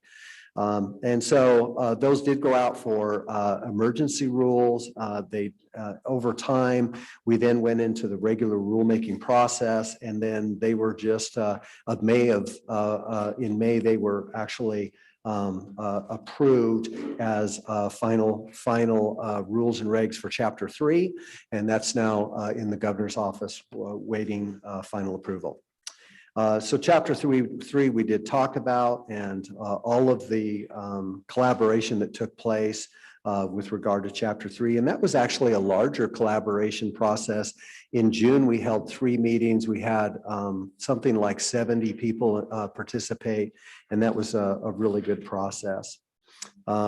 Chapters 1, 2, 8, and 9 on bottom page 27. Again, we went through a process with the Governing Documents Committee, got information, working with our attorneys, reviewed that information, made changes to the drafts as best we could. Those were actually presented last month to the commission during a planning session. No action was on that and are still in motion. So we're kind of moving forward with that. Chapter 8 in particular is kind of an interesting chapter. We did include that within this booklet, but it's really the existing chapter 8, not the future one, because we haven't fully vetted that with the commission yet with regard to discussion. But that one we've kind of had to wait on a little bit because the legislature did pass Senate File 2, which does impact quite a bit of 2115, 115, and 117. Specifically, how do you prioritize projects? And they have 3 prioritization schedules. And so we are working on integrating that into the proposed rules and regs updated according to the statutory changes that the legislature, which will be implemented on July 1st. So I think in a nutshell, that's pretty well an update to that. Any questions, Mr. Chairman? Mitty? Probably the one thing that I would add is that At the last commission meeting, we had some school districts say that they were going to meet in collaboration, come up with their own red lines of each and every one of these chapters as they saw it, and present it to the commission next month. So we have been made aware that they will be doing that. I also heard that, and I thought there was going to be some folks talk to us about that today, but apparently not. I believe their final meeting and putting this together is next Thursday and Friday, so maybe they weren't ready for a reveal with you today. Perhaps not. So, Mr. Chairman. Senator Landon. Thank you, Mr. Chairman. So, Director, when you say that they're going to redline, apparently there's some heartburn with some of the proposed rules changes, and we have a handful of districts that are going to tell us what the problems are. Is that, do I understand that correctly? Yes, they're going to give us their interpretation of the rules and where they don't feel that they fit or they're inadequate or inflexible, is the way I understand it. Thank you. Senator Rothfuss.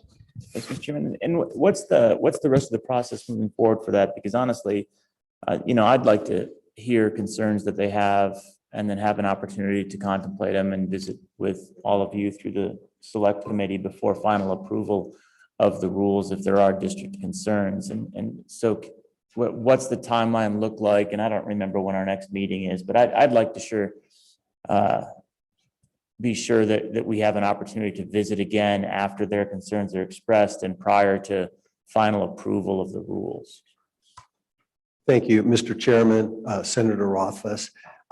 We actually, in the last planning session with the commission, we have all the written responses that the districts have up to this point, and we've addressed all of those with regard to our responses to them.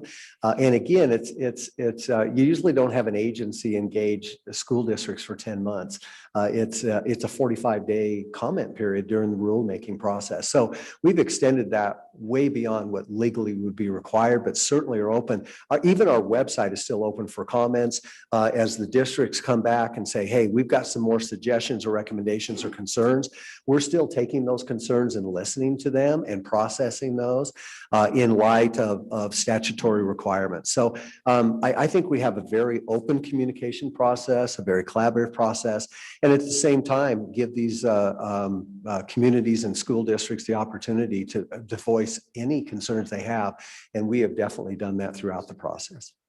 Mr. Chairman, but what's the actual timeline? Will we have a meeting of this select committee again before final approval of all of these rules or not? Do we have a sense of that after they meet with the commission?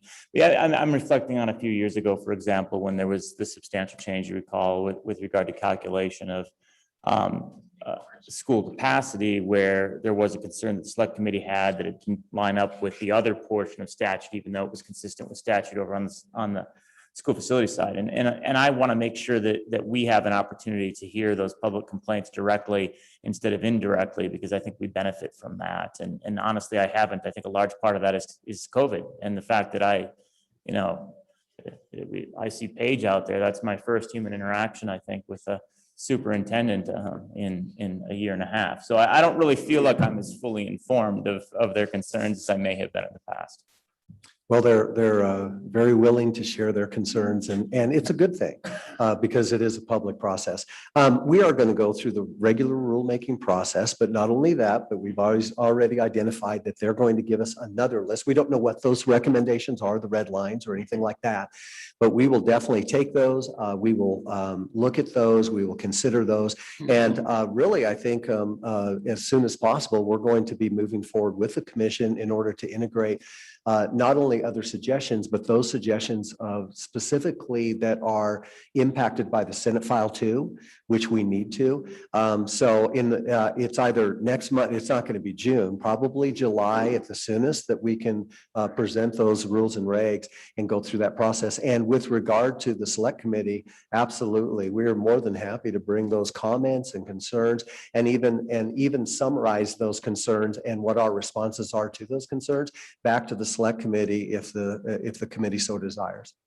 Yeah, Mr. Chairman, I think that would really be appreciated. And I don't know when our next meeting is. When is our next meeting? Do we know that?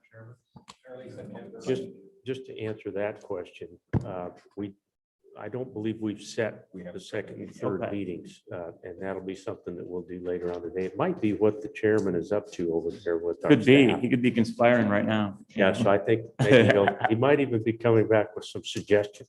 Awesome. Thank you. Appreciate it. Thanks. And I believe we've missed, the districts, we are on that, we've missed the cutoff for the June commission meeting for them to put their concerns forward, their red lines, if they're even, it doesn't sound like they're done yet. So I think they're coming in June or in July. And so we'll look at that date versus if you in fact have a date, and we'll figure out with LSO how to share that information back to you. And we'll do exactly what Troy's talking about to keep you in the loop. And what I would request is that if you guys do receive any of those feedback, comments, and your responses prior to our next meeting, that those are fed to the committee via email as quickly as possible, so we have time to look through them, not just a week or 10 days prior to the committee.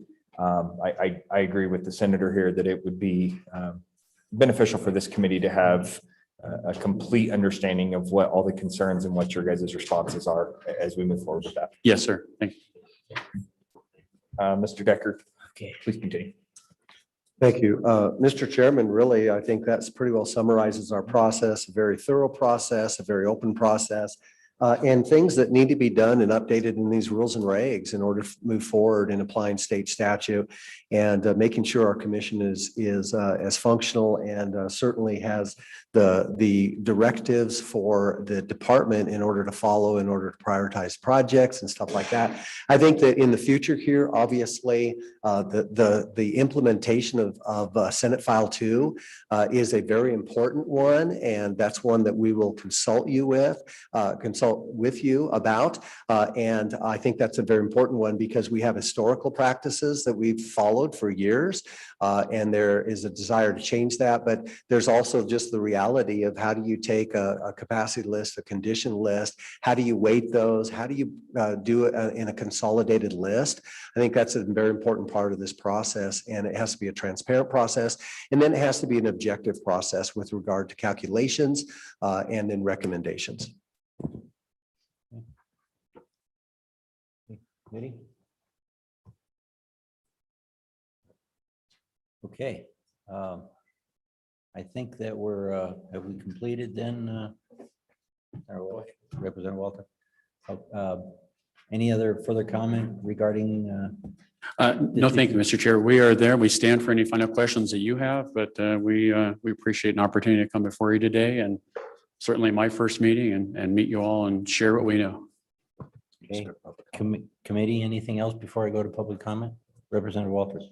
Thank you, Mr. Chairman. I think the committee, and this is an oversight on my part as the last chairman, in Senate File 2 that of our session just completed, we eliminated the suitability language, and there is one other reference to suitability in statute that it's a very simple bill draft that I would make a motion to have drafted, that we would strike that last reference. It will be about a quarter-page bill or less. It is going to be such a simple bill. So if I could get a second, that would be my motion. And it's really our LSO staff brought it to our attention. And as it's very clean up in nature, it's not technical. We got a second already.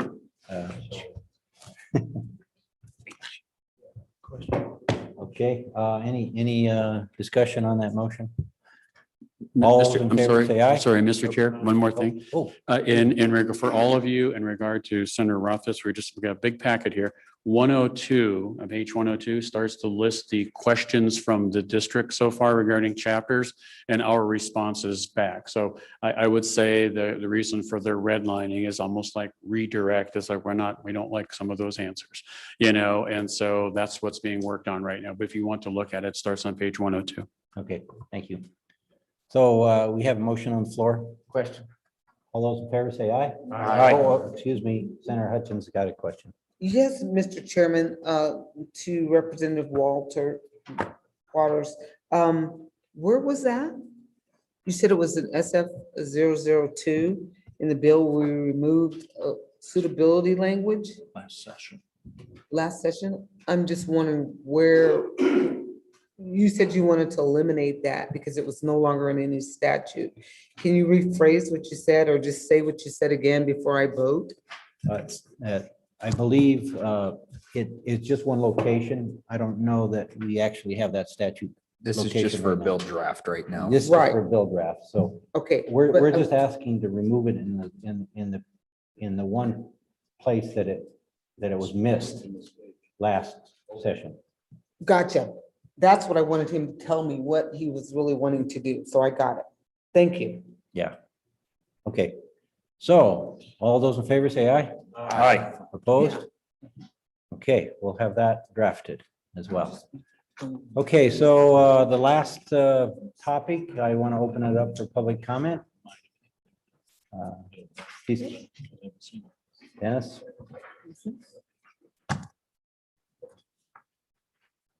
Thank you, Mr. Chair. Dennis Holmes, Associate Superintendent for Instructional Support, Campbell County. Mr. Chair, I would like to offer my thanks to Jerry and Troy for all the right reasons. Troy has put a lot of time into this process, and we've been doing this for over a year, Troy, so I think your memory fell short. I'm thinking it's probably closer to about 14 months now. And I really have appreciated being a part of this process, and the learning opportunity for me has been tremendous. And so not only do I appreciate the work, but the opportunity as well. I will be honest that somewhere about last August, when we got into Chapter 8 capacity, we kind of came to an impasse, and things got a little sideways, if you will. But we kept moving and we kept progressing. But recently, with some work from Jerry and Mike Gilmore seated behind me and Chairman Matt Garland, we seem to have generated a little momentum again. And even with the idea that there's disagreement, there's still agreement. And the agreement is we need to work to get better and find out what's best for everyone. And that's the thing that I like, is we seem to be on that path again. And I do know that there's some meetings scheduled in the near future to really look over things with a fine tooth comb and determine what is best, regarding rules and regs. And my suspicion is that at the end of the day, we're going to have not only a final product, but a great product in place. And with that in mind, even with some of those impasses or where we got to a point where the best we could do is agree to disagree, we were still working forward. And now I really feel that we are working to do the right thing. So my thanks to all of you. And in his absence, Chairman Garland, because in the last commission meeting, I think he kind of got to a point where he said, hold on, let's revisit this and let's look at what we need to do, not just I or one district or the other, but what we need to do to make this deal work. And then between Chairman Garland and Director Vincent, I feel like we're on that path. So just needed to offer those words to the committee. So thank you. Thank you. Questions, committee? Okay, thank you. Any further public comment? Actually, I do have a quick question. Oh, Just a brief one, if I could. Representative Brown. I think you mentioned it, but I just want to make sure, as a school district, you feel like your voice is being heard, and as you're moving through this process with these rules, you feel there's adequate discussion occurring between yourselves and the commission right now. Is that correct? Chairman Pappas, Vice Chairman Brown, I feel that at this point, we're at a good spot in terms of communication, and that communication being reciprocated both ways. Perfect. Thank you. Yeah, at this point, thank you. Okay, thank you. Yes. Commissioner, please come forward. I'll be brief. Number one, I really Would you please push your little, There we go. I really appreciate an in-person meeting. We've had several months of being on the computer, and I hated that. Are your commission meetings now going to be live? We're having one in Cheyenne on the 23rd, is it? 23rd, I believe. Is Yeah. that live? Our last one was live as well. Oh, And I just wanted to assure you that, and we actually have a really good rapport with the Department of Ed. I know this group's chosen to have a liaison and a meeting, and I think that's good. We need that communication, but as far as how the commission work, well, I should say this. I'm not really as stupid as my salary might indicate. Because we haven't seen the budget as a commission. You guys are getting to see this before us. So I'm only speaking for one person, but I think I can maybe talk about the rest of the commission. I doubt that we would support selling land we just bought a year ago for such a loss. That isn't something that we do. We kind of pay attention to that. And I know on the 23rd, when we actually get presented this budget, I'll have a kind of a firsthand knowledge because I showed up at this meeting today. But that probably isn't going to happen. At least I know I'll lobby for another alternative. And the 10 Sleep School, that is the poster child for our method of valuing a building is a little wrong. It met all the criteria to be left alone and continue to be a school, but little crazy things like the ceiling is so low, if you were a tall kid on the basketball team, you had to duck your head to walk through the halls. A handicapped person needed to be carried up the stairs in certain parts of the building because there wasn't an adequate ramp. So we chose as a commission to push for that, to get that built. You know, they need it. And so it's been bumped around on the list, and I would love to see that get funded. And that's basically all I've got to say.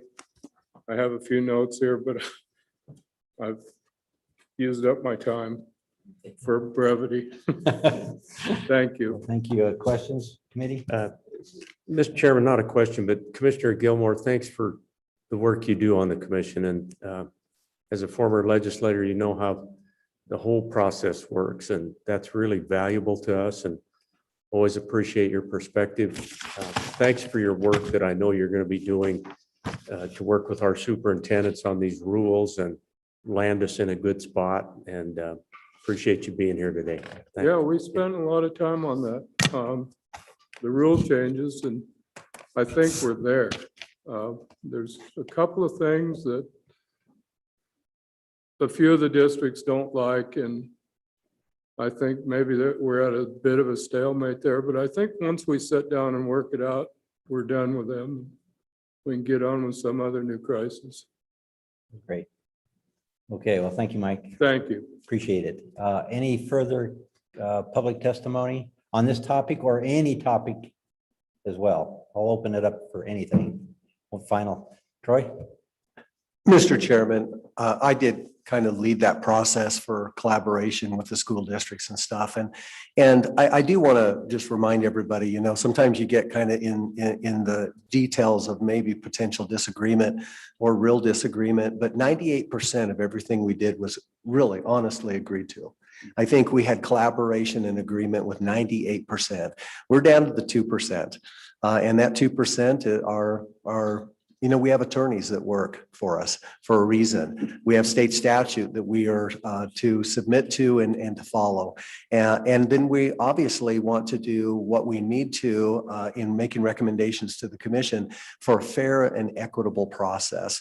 because that's what you need from us, fair and equitable process that leads through a commission, that leads to a select committee for recommendations. And so just to let you know, I've been really pleased with the districts. I think we've had a great process. And again, 98% agreement, I think, is where we are. The 2%'s tough. We'll work through it, and they may get their way, may not get their way. Maybe we'll compromise, but we'll get there. I'm waiting for the day that there's 98% collaboration in the legislature. In cooperation. That's right. Okay. All right. Any further comment, committee? All right, we'll close this topic and all topics. Last order of business I would like to discuss is our future meeting. I did discuss with staff the possibility of September 2nd. It is a Thursday. We did find out that it doesn't conflict with any other committee. And it's about the same time as we did it previous year and fits within the quarter. The only issue is the location. I believe we've always had these meetings, at least when I was on it, has always been in Casper. Now, I'm not opposed to having it other locations. A lot of times we've done it. Sometimes we've had it when we've needed to go see a facility. Don't know that that's an issue this time. So I would suggest that since Casper is centrally located, we just have it here again. If that's okay with the committee. As long as I can crash at Senator Landon's house. We'll all crash there. Oh, yeah, they'll take better care of you this time. Yeah. Senator Landon. Mr. Chairman, I wonder, should we or could we discuss that October meeting? Usually at the end of October, we try to meet as well, and that might be helpful to the committee to have that penciled in as well, just September 2nd, and for the end of October is when we review that and send recommendation to the governor. Well, let's discuss that meeting as well. Tanya, can you look at your calendar and see? Mr. Chairman, we did look at the calendar and we identified October 19th or 20th as days that are not conflicting with other meetings. It's a Tuesday and Wednesday. How does that?